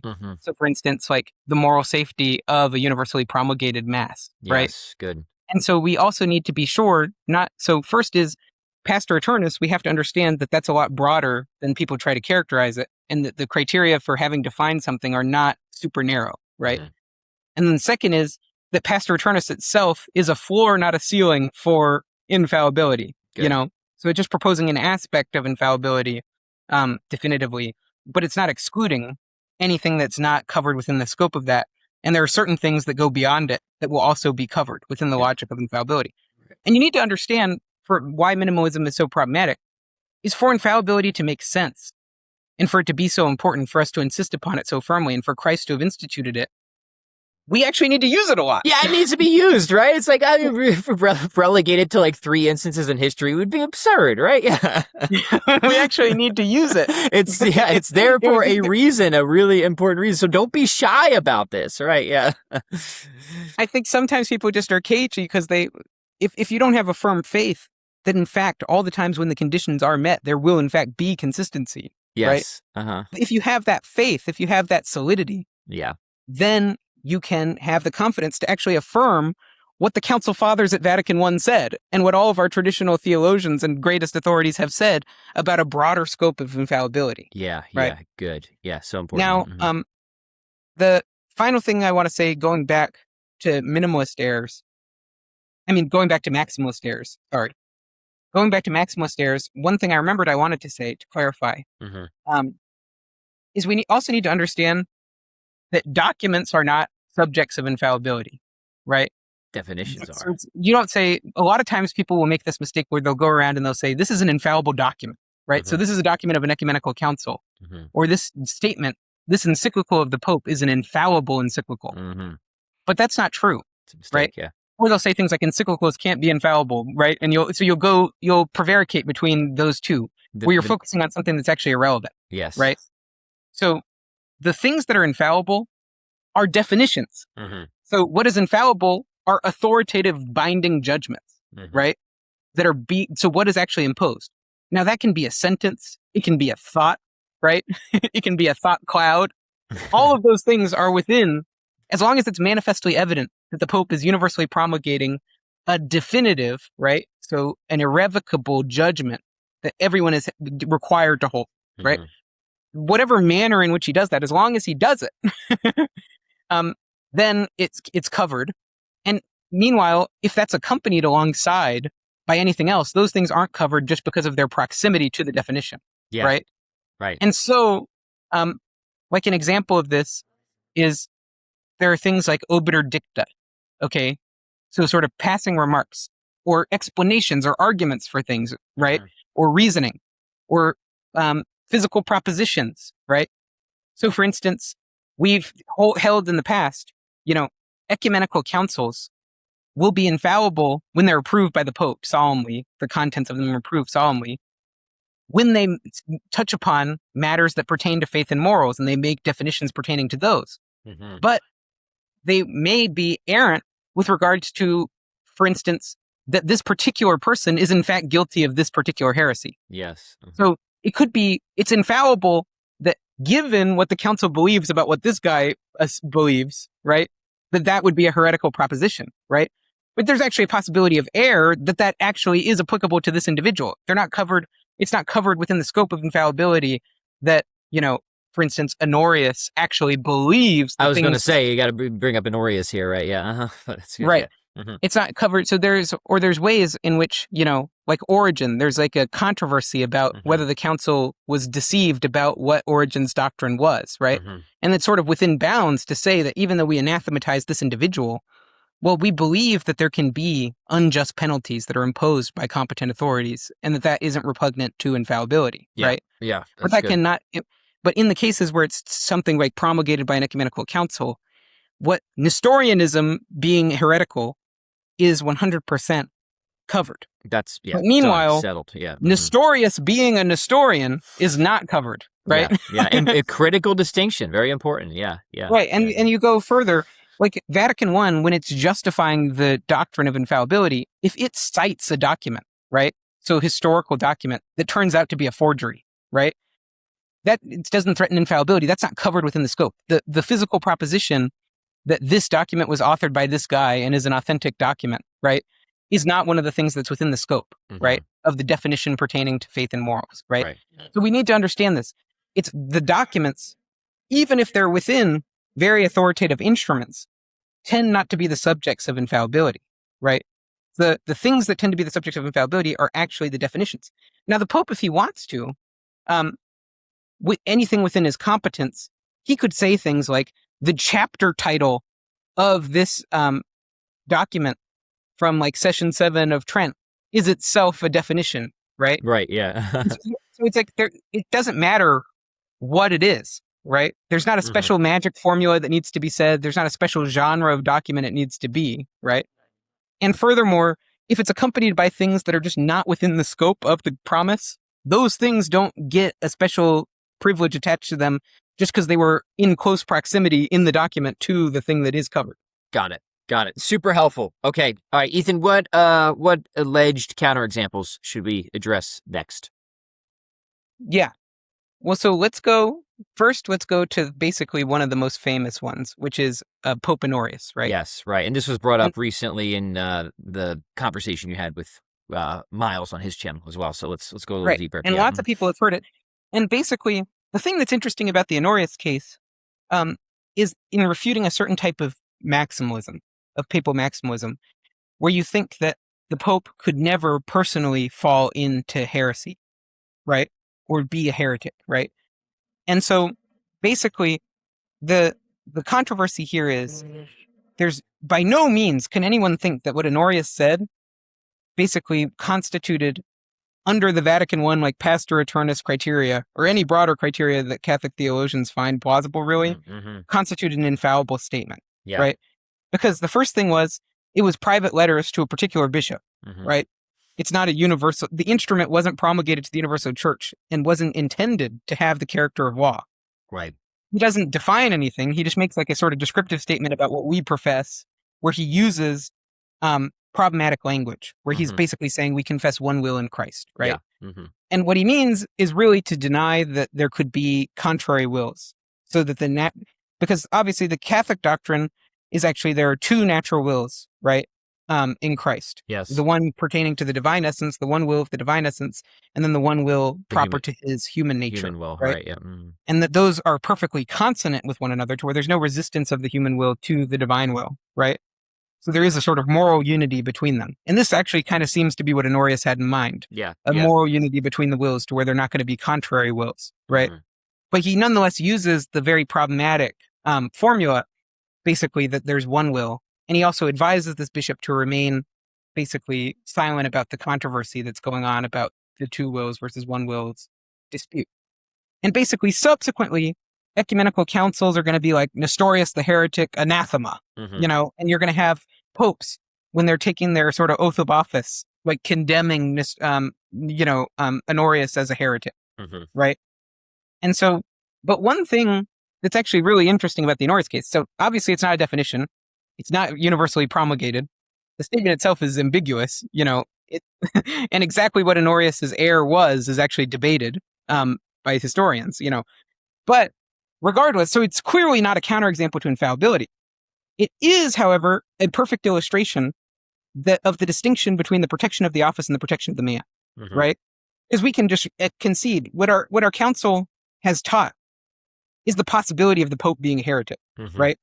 So regardless of whether even Honorius was a heretic or not, what we believe based on all these anathemas of him as a heretic Is that he could have been, right? Yeah. is it's in principle possible for the Yeah. Roman Pontiff And to be they a saw heretic. no problem with that, obviously. Yeah. Right. And so it's a good illustration of the distinction between the personal privileges of the Pope as a man and then the protections of his office, right? Mhm. And so the thing that we were protected from was Honorius taking whatever problematic opinions he had and then imposing those upon the church, upon the universal church in a definitive Mhm. manner, not from actually having a primate who himself was a heretic, right? Yeah. Mhm. And this will be important also in sedevacantism debates, but we'll put that aside for now. It's coming up, though, but friends. Yeah. yeah, but so the case of Honorius is also interesting just with how big and disproportionate the reaction was. Mhm. And this is what I mean, is this guy, in a set of private letters, is making ambiguous, problematic statements where he's failing to do his job and defend the Catholic faith, right? And then what happens is, for like centuries later, everybody is like trouncing this guy and dogging on him for being such a heretic and having failed to do what the Pope is supposed to do and always say. It was a real And it's pile on, to be sure. Yeah. and once you understand that, you understand that it shows that the mind of the church was that there was something extraordinary about the Pope not safeguarding and upholding the faith competently, which Mhm. means that the ordinary thing, right, is for the Pope to be completely free from heresy and to be the most vigilant, vigorous defender of the Orthodox doctrine, right? Right. Yeah. And so it's precisely because it's the exception, actually the attitude towards the exception, despite being minor and trivial in many respects, right? The attitude towards that exception is something that almost proves the rule. It proves that the apostolic Right. see and doctrinal purity are sort of annexed to each other in a certain way to where this is the exceptional edge case. Yeah. Excellent. Good. Okay. That's probably good on Honorius. Where do we want to go next, Ethan? Yeah, well, I think another good thing to go to maybe is to turn to some more modern conservative errors. And so one thing I want to talk about is just take the Society of St. Pius X. Sure. So they're like a schismatic sect that's broken away from the Catholic Church because they perceive errors and contradictions with prior magisterial teaching in the Second Vatican Council. Right. Okay. And they really allege three errors, right? Between the Second Vatican Council and the prior teaching, right? Mhm. So one is religious liberty, Mhm. which is the most difficult and vexing one, where we're going to have a whole episode talking about harmonizing the teaching of the Second Vatican Council with the prior magisterial teaching. Yep. They have one on ecumenism, and basically the attitude of the church towards other religions, towards non-Christian false sects, right? And towards other Christian sects. Then, in addition to that, collegiality, where Mhm. they just it seems like a pretty basic theological error on their part, where they're Mhm. denying that there are two subjects of infallibility, the Episcopal College and the primacy, with the Pope at the head of the Episcopal College and separately enjoying the primacy, and both of those can exercise supreme authority. Yes. So in that case, it seems like they just don't understand Catholic doctrine as articulated by preconciliar theologians, right? Mhm. Yep. But there are genuine issues to be explored and to be explained, especially with regard to religious liberty, Mhm. and more can be said on ecumenism. But one thing that's interesting is first that the Society of St. Pius X recognizes that this doesn't falsify the Catholic doctrine of infallibility, even if their premise were correct, right? Because they say that the Second Vatican Council isn't infallible with regard to these teachings that they've deemed problematic and to be errant, right? And so they're relying on basically Pope Paul VI when he's ratifying the council and when he's making his closing remarks about the council, he clarifies that they didn't do any exercise of the extraordinary magisterium during that speech, right? And then also the council doesn't have anything with anathemas attached to it, which is unprecedented for any ecumenical council in history, right? There's no anathemas in the document. Yeah. And so the closest thing they get is in instruments like in Dignitatis Humanae, we declare that and then a certain statement that follows, right? And it might be ambiguous whether that declaration is intended to be definitive and to be held by all, and that whether dissent is permissible or impermissible with regard to the declaration. But then the Pope is coming out and making statements that are making it at least ambiguous, right? So there's lots of indica within the document that it doesn't seem to be teaching in that mode. Then the Pope is expressing that they don't seem to be teaching in that mode, right? So then the definitiveness is called into question.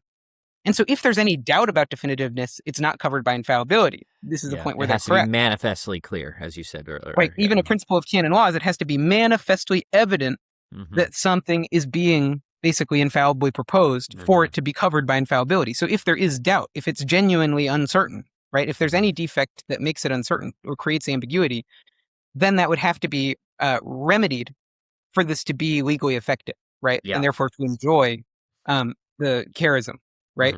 So that's actually a good, helpful, before getting into and addressing the claims about the magisterial contradictions, because even those, I think all of them can be rebutted, right? All of the SSPX claims against the Second Vatican Council can be rebutted. And many of the things they say will impugn the habitual reliability of the magisterium in subsequent years following the council. So the post-conciliar magisterium, they say at their most recent Icone consecrations that for decades, the authorities in the church have been and the authorities in Rome have been animated by a spirit contrary to the faith. Okay. You can't say that, right? which is just clearly a repudiation of Catholic ecclesiology, and they basically just apostatize during these consecrations because they're basically denying that the faith has been preserved whole and inviolate in Rome, right? And that the authorities in Rome profess the true faith, right? Which the popes always are going to do in perpetuity, right? And so they're denying the Catholic faith with that statement, and they're impugning habitual reliability by saying pervasive, persistent error that's harmful to souls is being constantly promulgated by the magisterium. So this brings up one of the points I wanted to cover on conservative error, which is getting to habitual reliability, right? Habitual reliability you cannot find a counterexample to habitual reliability by showing that on any particular matter, over an extended period of time, the magisterium reiterated that opinion in a non-definitive way, right? That doesn't falsify habitual reliability. So even if over 300 years, there's occasional magisterial statements that reiterate in a non-definitive manner a certain teaching, but that teaching turns out to be an error, and later popes correct it, right? That is not enough to falsify the claim of habitual reliability. Because for me, habitual reliability, like for instance, we can just imagine it this way. Imagine saying medical doctors are habitually reliable, right? Does that mean that there's no disease that's being consistently misdiagnosed by medical practitioners right now for me to say that they're generally reliable, right? And that for an extended period of time, the standard of care may be erroneous for any particular disease? Yeah, right. Instead, it just has to be that my attitude towards this authority is generally when they speak, I don't view it with suspicion. I view it with deference, right? Yes. I say, and you're right, a high enough fraction of the time where you're not pervasively, persistently wrong in ways that are spiritually dangerous to me. Right. Right. Yeah, good clarification. Where it's a safe, prudent policy to habitually defer to you, right? But that could include persistent error about narrow matters. So specifically what's excluded by habitual reliability, and I saw this in a recent debate on the SSPX that came up, specifically what's excluded, I think, is pervasive, persistent error. So if you are ever positing error, that will lead you to make a statement like, the authorities in Rome have been animated by a spirit contrary to the faith for decades. So it's actually a crisis that makes it a matter of necessity for us to set up our own parallel church where we teach people the faith and correct all the errors of this magisterium, because if you listen to them, they're going to destroy your souls. So come listen to us. Yeah, yeah. That's exactly like the habitual reliability is exactly saying that's never going to happen. Right. You're never going to have a moral necessity to defect from and to disobey the magisterial hierarchy with open public dissent about a wide range of issues in a way that licenses you to basically be like a lone ranger. Right. Yeah. Good. Yeah. Right. Wild And stuff. so, Yeah. Mm-hmm.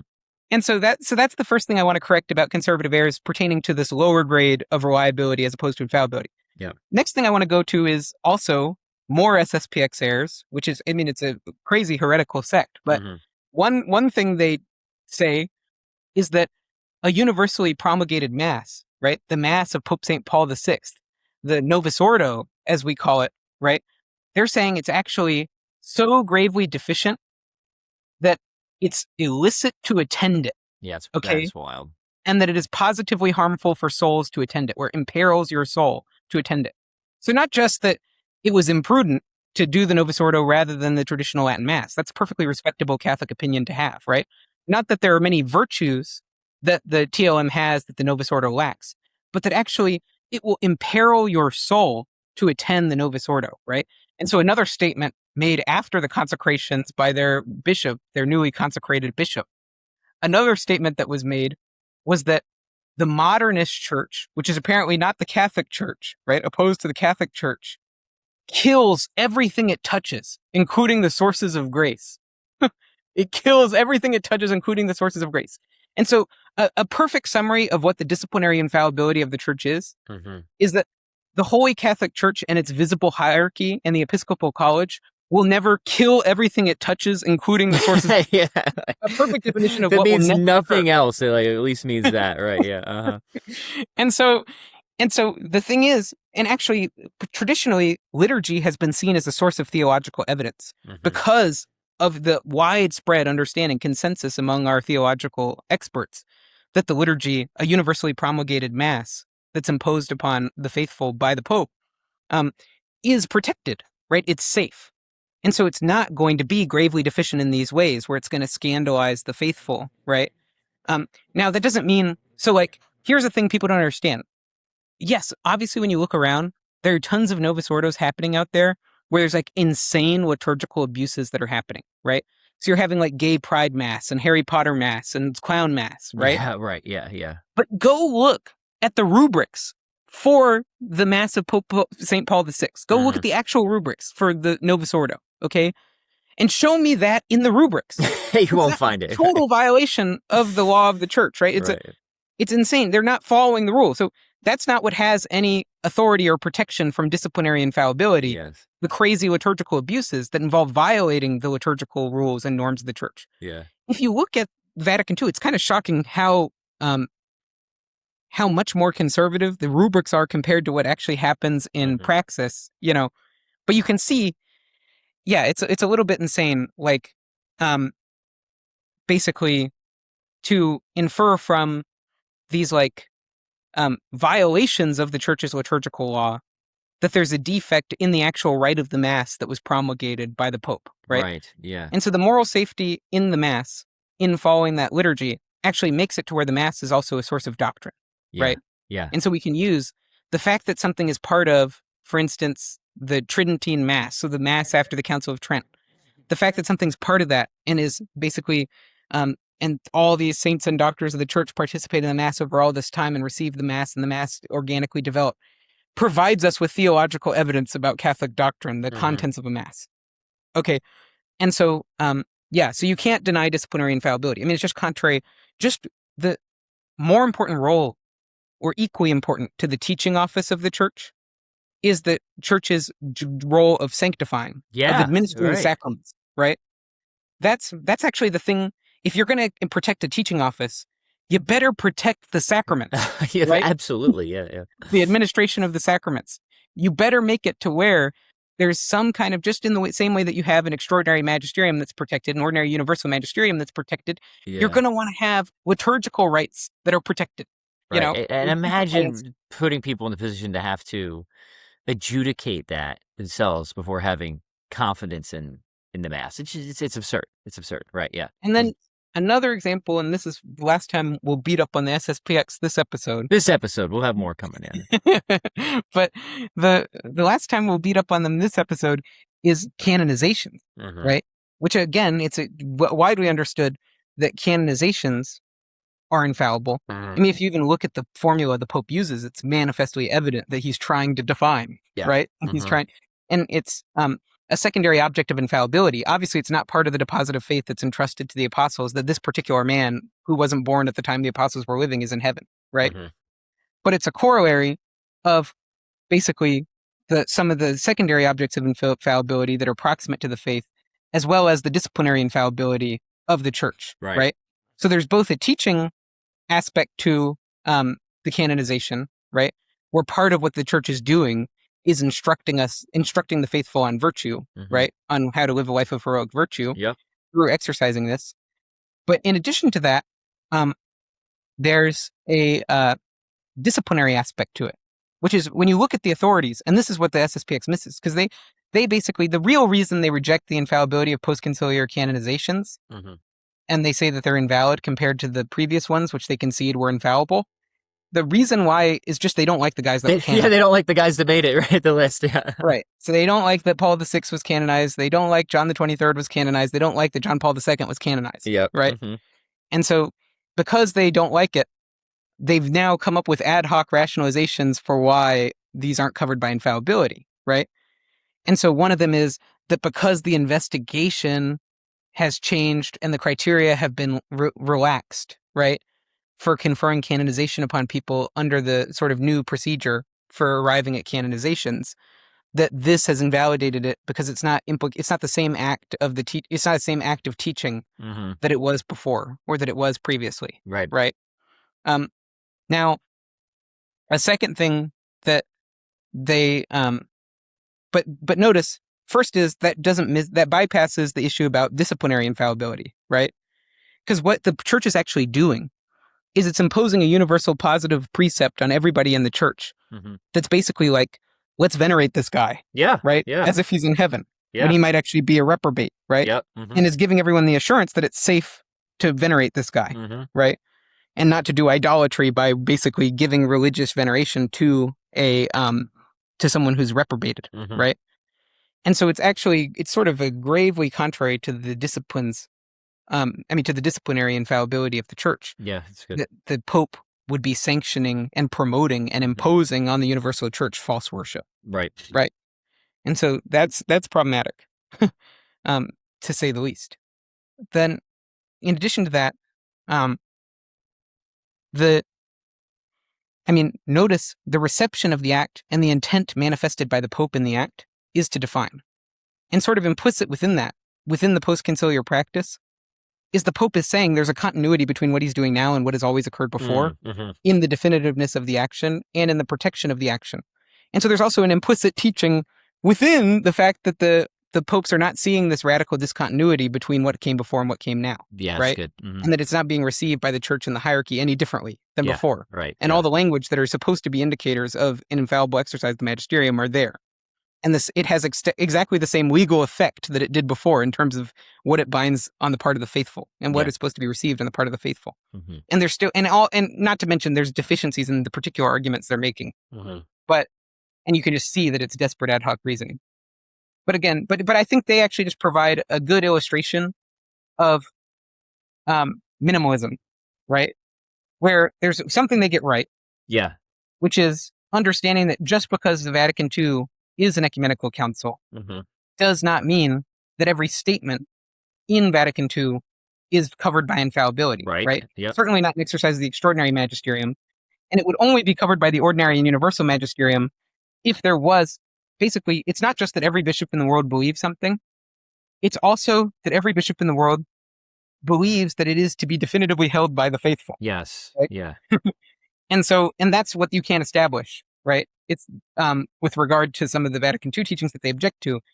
Not that we're conceding that those are in fact errors, but just that they're right. There's a correct point of principle. But then in everything else they do to justify my new favorite word, contumacy, everything else they do to justify that, That's a good word. is basically way too minimalistic, right? So it offends against the habitual reliability of the church, right? Yep. It defends against the disciplinary infallibility of the church with respect to the mass, liturgical rites, and with respect to canonizations, and so religious worship, right?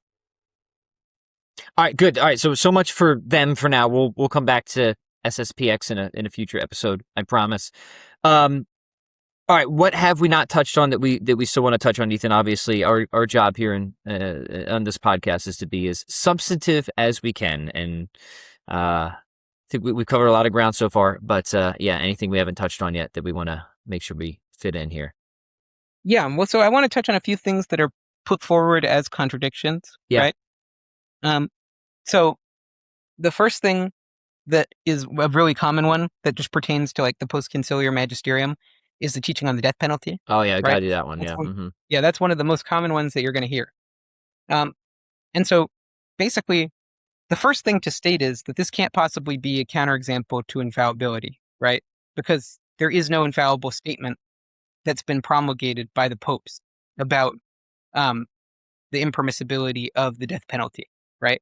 So, for instance, just the Catechism, it is an authoritative, like that does reflect like an authentic magisterial teaching, but it's not definitive, right? Yeah, important to make that known. Yeah, right. Because it's added to the Catechism.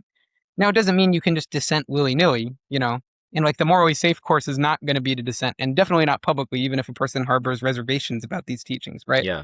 But we're just noting you shouldn't think that the church's infallibility can be falsified by this issue because the church has not infallibly defined against the death penalty. Yeah. Right. And so there's not an indication that that's going to happen. Right. We've already touched on how habitual reliability would permit episodic error, even if it persisted for decades. Right. So even if all the popes agreed and they were trending in this direction. Right. Second thing to understand about the death penalty is the distinction between basically a judgment of prudence and a judgment of principle, right? And so there's a judgment of prudence, which is basically that given the prevailing conditions, this is the course of action that makes the most sense, right? And this thing is wrong given prevailing conditions, right? Then there's a judgment of principle, which is basically this is contrary to the natural law. Or this is only permissible under these circumstances and impermissible absent these circumstances, right? And infallibility is going to more properly pertain to the principles that will actually be part of the deposit of faith and will pertain directly to morals, right? To the natural law and to the evangelical law. Now, meanwhile, the popes have sort of, in expressing their opposition to the death penalty, have kind of notoriously been ambiguous about whether they're making a prudential judgment or whether they're intending to instruct us on a moral principle, right? A development of doctrine as to morality. And so long as there's ambiguity, right, and you can read it as a prudential judgment, right, which is just, and you notice there are lots of reasons why the prudential judgment that the magisterium is propounding would make sense, right? So notice, like, the carceral state was just not feasible for large swaths of the world, for large parts of human history. Yes. Carceral technology has developed greatly, right? Where like keeping people in prisons for life and actually giving them fair trials at scale is something that's possible for the vast majority of the world's developed countries and even the developing countries in the world, right? And so because there are now alternatives that are available, you could make a judgment of prudence, right?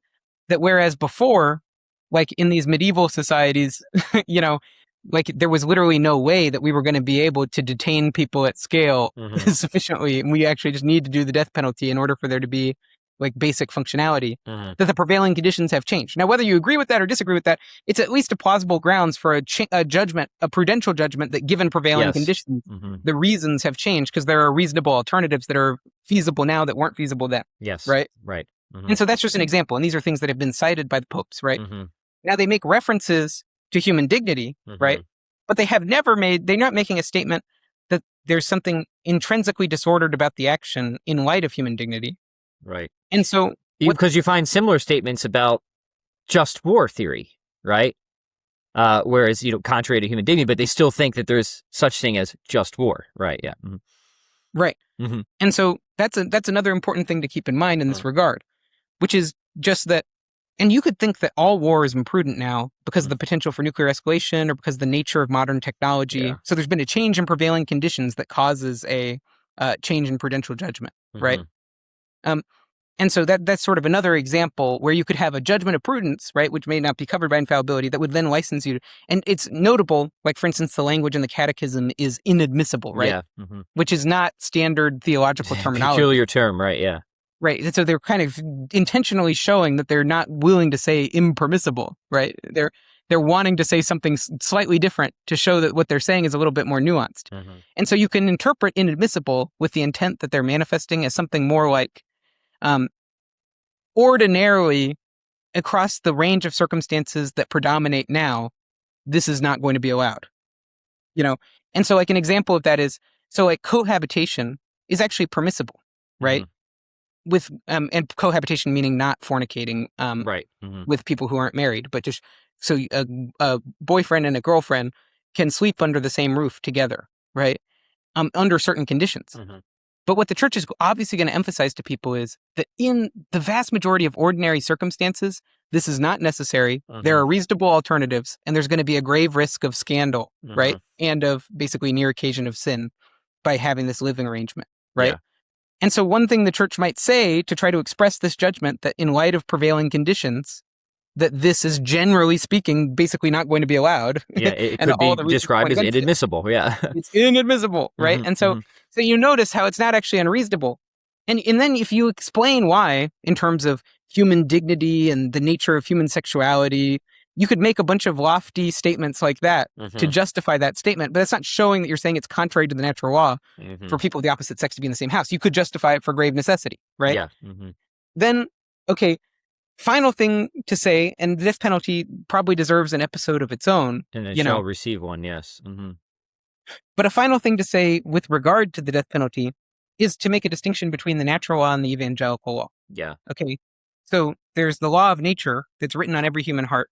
And then there's the law of the gospel that's a more rigorous law that's promulgated by Christ during his ministry and that binds Christian believers, right?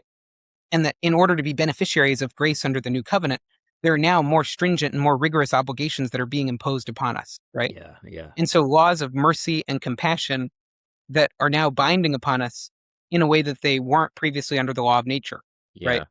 So where normally the whole point of mercy is there's a claim, a moral claim that you have that you would be perfectly within your rights, perfectly entitled to exercise. Yeah.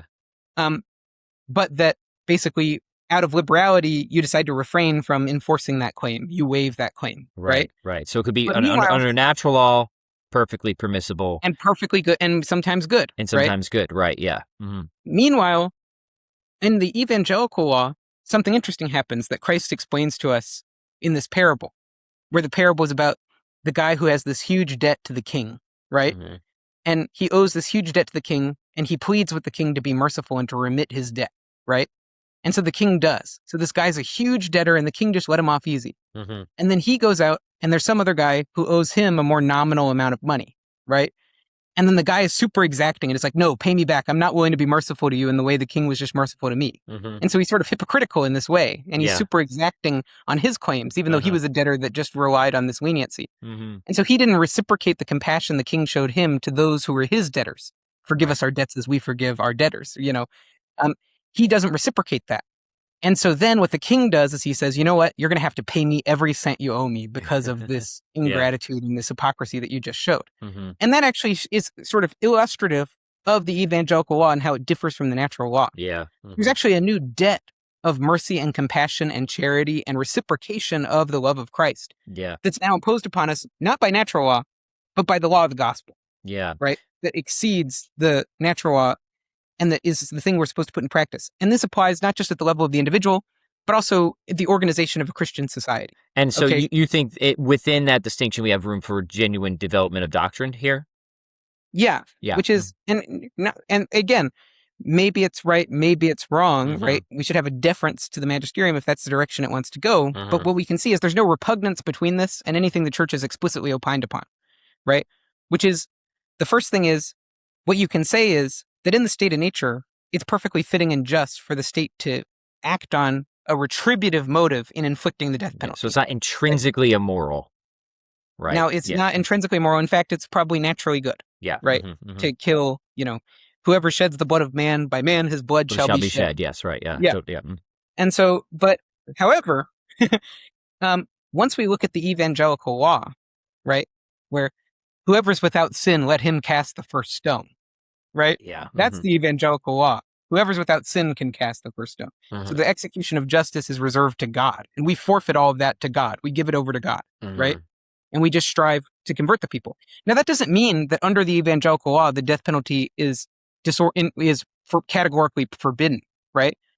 What it shows is there's a certain claim that in the state of nature would justify the death penalty normally, which is the retributive claim, right? To act, the delegated authority of God to execute justice on the sinner by legitimate authority, right? Now, one thing we could say about the evangelical law is it involves a forfeiture of that claim. So now you can only do the death penalty for functional ends when there's grave necessity. Right. Okay? Yeah. And so it was okay, in fact, for us to have the papal states to have executioners, right? Yeah. Because there were functional ends that were needed to be served in order to, for instance, the survival of the society, the protection of the innocent, right? Yeah. These sorts of things, the social integrity. But notice, the burden was that this isn't just like a permissible option. It's something that has to be tolerated. It's tolerable, but it's actually undesirable, right? And so therefore, if it's tolerable but undesirable, it sort of needs to be justified by a necessity or a quasi-necessity. And so what we can now say is that what the teaching that's being developed here is that according to the evangelical law, the dignity of man is such that basically the death penalty is inadmissible given prevailing conditions because the grave necessity that used to exist doesn't exist, and the retributive claims are we no longer have standing to act on those if we're being in conformity with the evangelical law. And there's enough room in there to harmonize previous papal statements that do declare that the death penalty is not intrinsically immoral, right? Right. What those show is just that it would be in perfect conformity with the natural law. So that gives you the Old Testament, that gives you the New Testament statements, right? Yeah. Second thing is it shows you that in real world conditions that prevailed even in the evangelical period, there are times when there is grave necessity that justifies the death penalty, but that there's a prudential judgment by the modern popes that given prevailing conditions, it generally speaking, there is not a sufficient necessity to justify the death penalty, and the retributive claims are inadmissible under the evangelical law. Yeah, great. So with all that, and that was a lot, all it was excellent, hopefully it should be clear that this is not any sort of serious counterexample to infallibility, right? Right. And we can do one more and then call it a wrap on this. This is good. No, this is great. Yeah, what's the last one? Let's do it. Yeah. Yeah. So the last one I want to do is just going back to something I mentioned with SSPX with their objection to religious liberty, right? Yeah. Which is, I think, the hardest one. We should tag this one for sure. Yeah. And so and again, this will be another episode that we'll do where we go into these things even more, but I just want to tease now harmonization, right? Great. Now, basically what we can say is that there is a certain sense in which there is no right to religious liberty, right? Is taught with a higher grade of authority than Dignitatis Humanae by the church, right? And so that is something that we do have to admit. And so it's not reformable. It's definitely certain irreformable Catholic doctrine that we just have to accept. Like that certain amount of integralism and a certain amount of, basically there not being rights of conscience in matters of religion. Yeah. Right.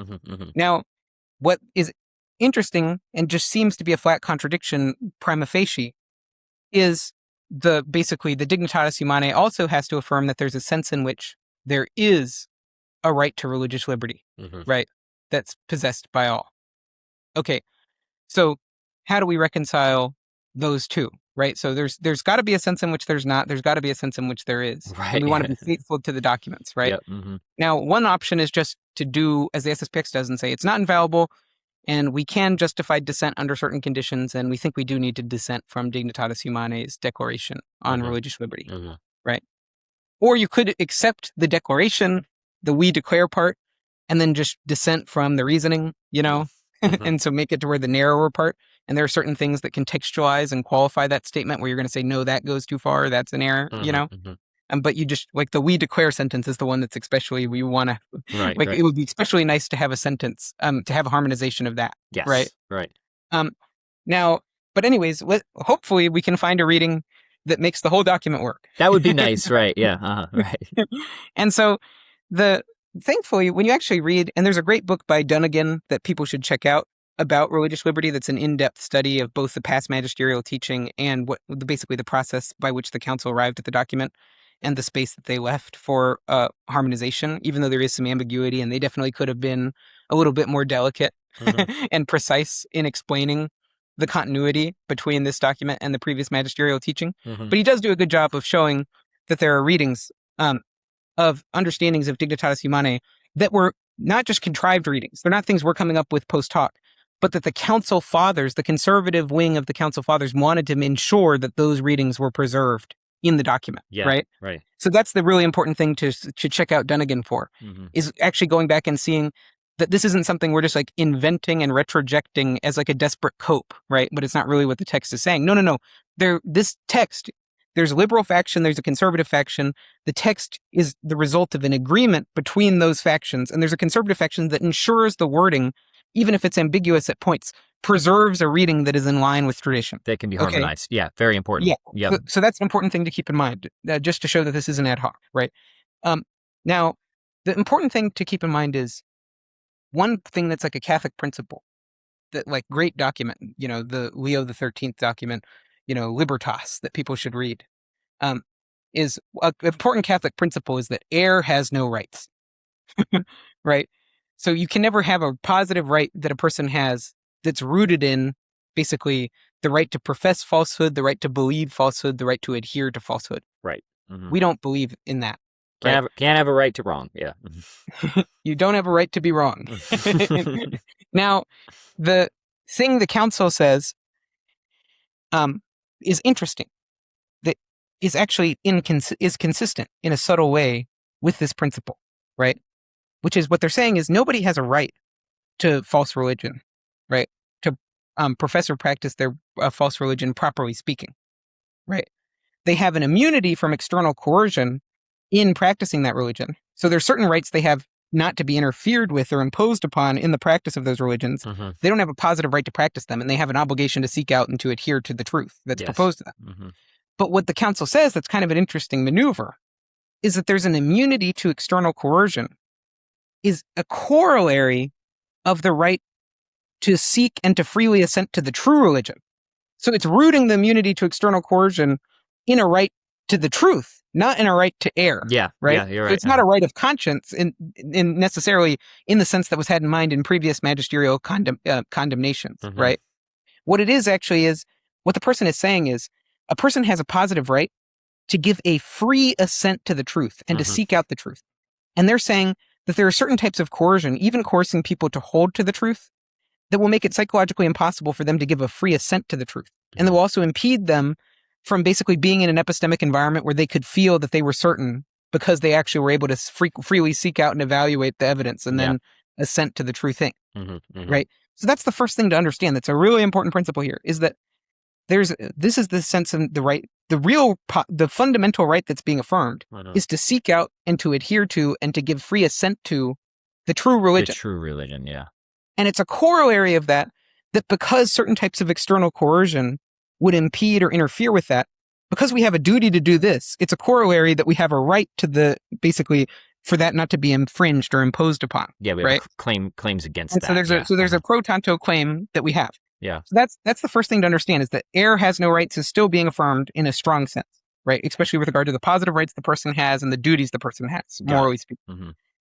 The second thing that we need to understand is that the state, there are exceptions that are made to and there's literal qualification clauses. Like, for instance, literally within the declaration, it says within due limits, which gives you a lot of room, right?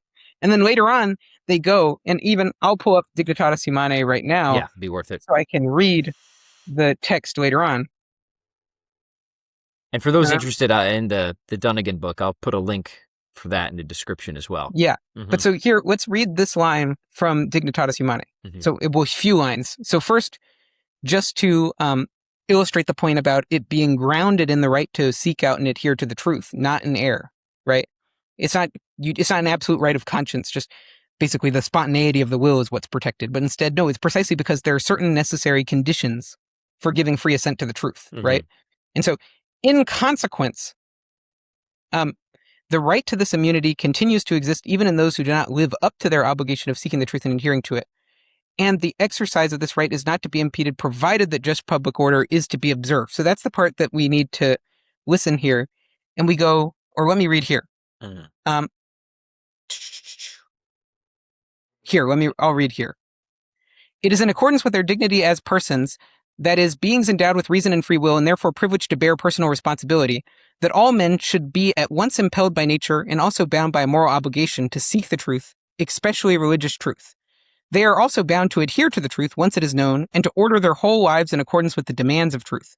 However, men cannot discharge these obligations in a manner in keeping with their own nature unless they enjoy immunity from external coercion as well as psychological freedom. Therefore, the right to religious freedom has its foundation not in the subjective disposition of the person, but in his very nature.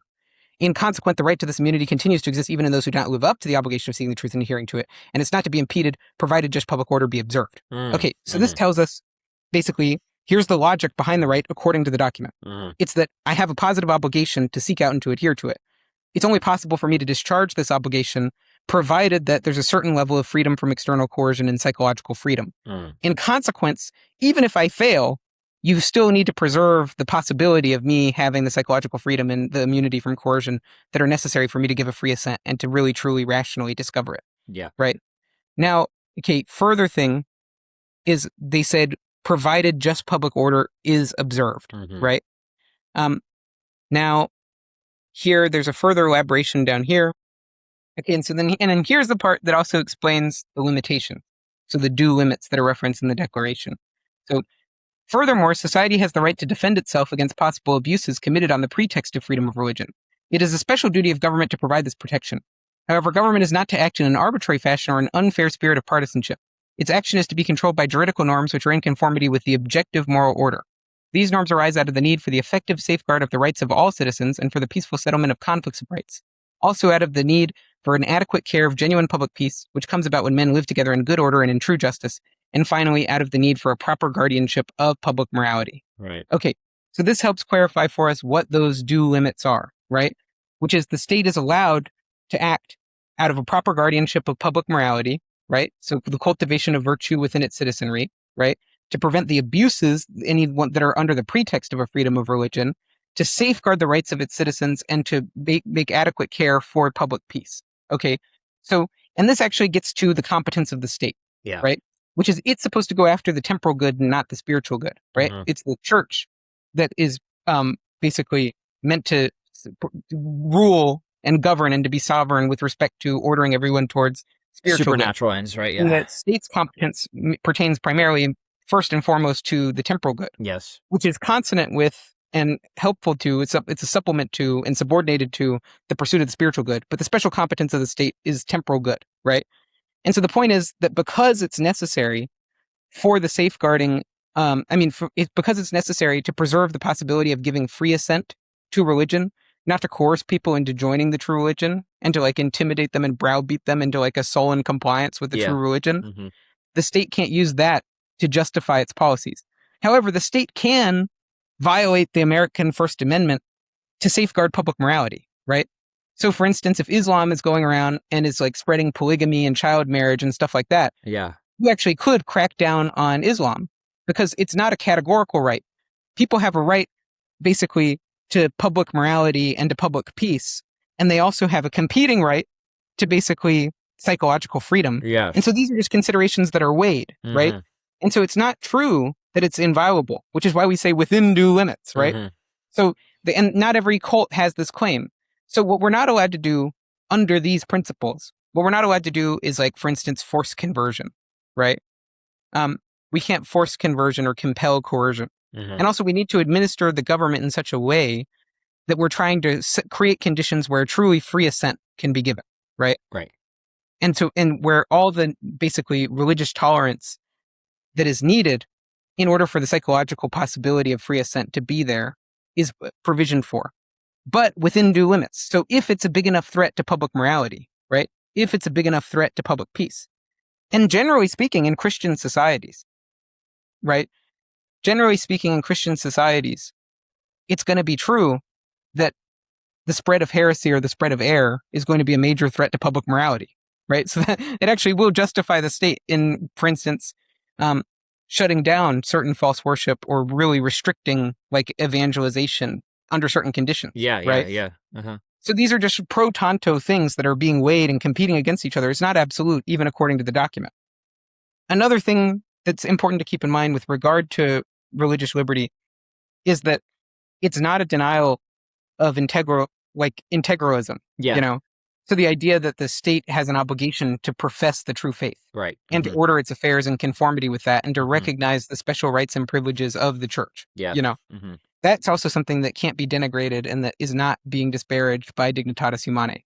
So one thing we think when we hear religious freedom is that the government shall make no law that respects any establishment of religion, blah, blah, blah. That's like the American context, right? Yeah. But the document doesn't affirm that, right?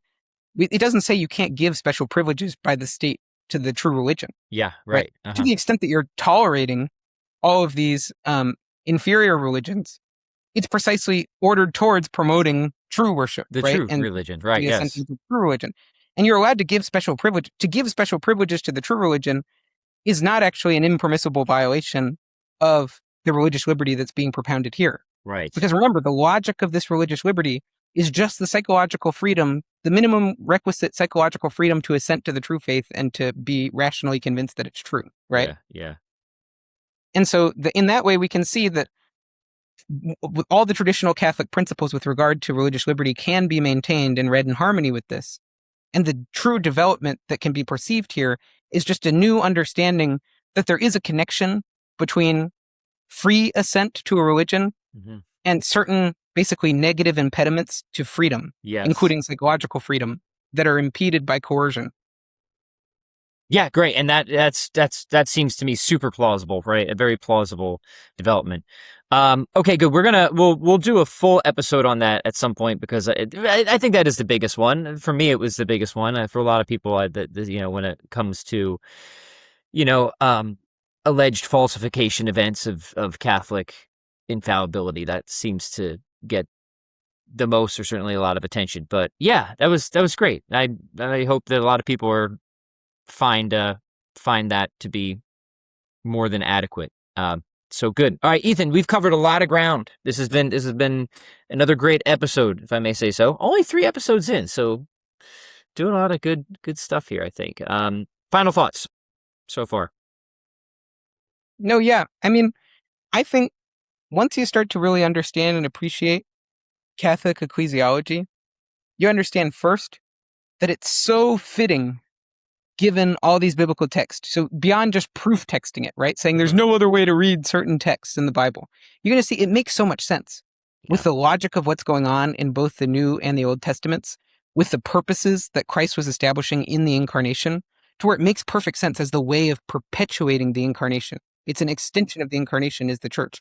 And when you just really flesh out the consequences of that and deepen your understanding of it, it becomes a big motive of credibility for the Catholic faith, especially if you're already well disposed towards Christianity. Yeah. It also, once you look at the history of the papacy and you see the trajectory of the development of Catholic doctrine over time and the degree to which there aren't that many serious challenges to basically even the general habitual reliability of the Magisterium, so even this strongest thesis, right? When you see that there aren't serious challenges to that, you then also, it really strengthens and solidifies the moral miracle of the church. And that this actually isn't what you would expect from a human institution with a bunch of corrupt leaders that stole elections from each other because of the Medici family. And, you would have expected this to be a way bigger mess. A complete explosion, right? Yeah, absolutely. And so for over 2,000 years and hundreds of people with all sorts of agendas and all sorts of nefarious individuals, for there to be a coherent, compelling system of doctrine without actually many glaring, obvious problems and contradictions, with just a few edge cases that actually have plausible resolutions when you dig down deep into them. And when you see that you don't have to appeal to anything ad hoc. We're not playing this game where we're like, does that really count as infallible? Well, here it doesn't say these magic words, but it says that we're not playing that game. it's actually, in every case we have considered or that we would consider, it's actually going to be very clear that it follows from the logic that we sketched at the beginning. It just follows naturally that it's not going to threaten the doctrine. Yeah. Right. And so, and once you appreciate that, it's both, this is neutralized as an objection to Catholicism, but more importantly, it becomes very strong, convincing evidence for Catholicism, both because it shows just the logic of the Catholic system and the coherence of it, and because it also shows the moral miracle of the church and that this isn't a human institution and this isn't a natural evolution of a doctrine. Yeah. And to that, I would say, amen. Gentle listeners, thank you for tuning in. If you're enjoying the podcast so far, please leave your thoughts below. Please share the podcast, help us spread the word. We were very excited to see we got over 1,000 subscribers with just 2 episodes in. So, the best thing you can do to help us out is just to pass it along and spread the word. So we'll catch you guys next time. See ya.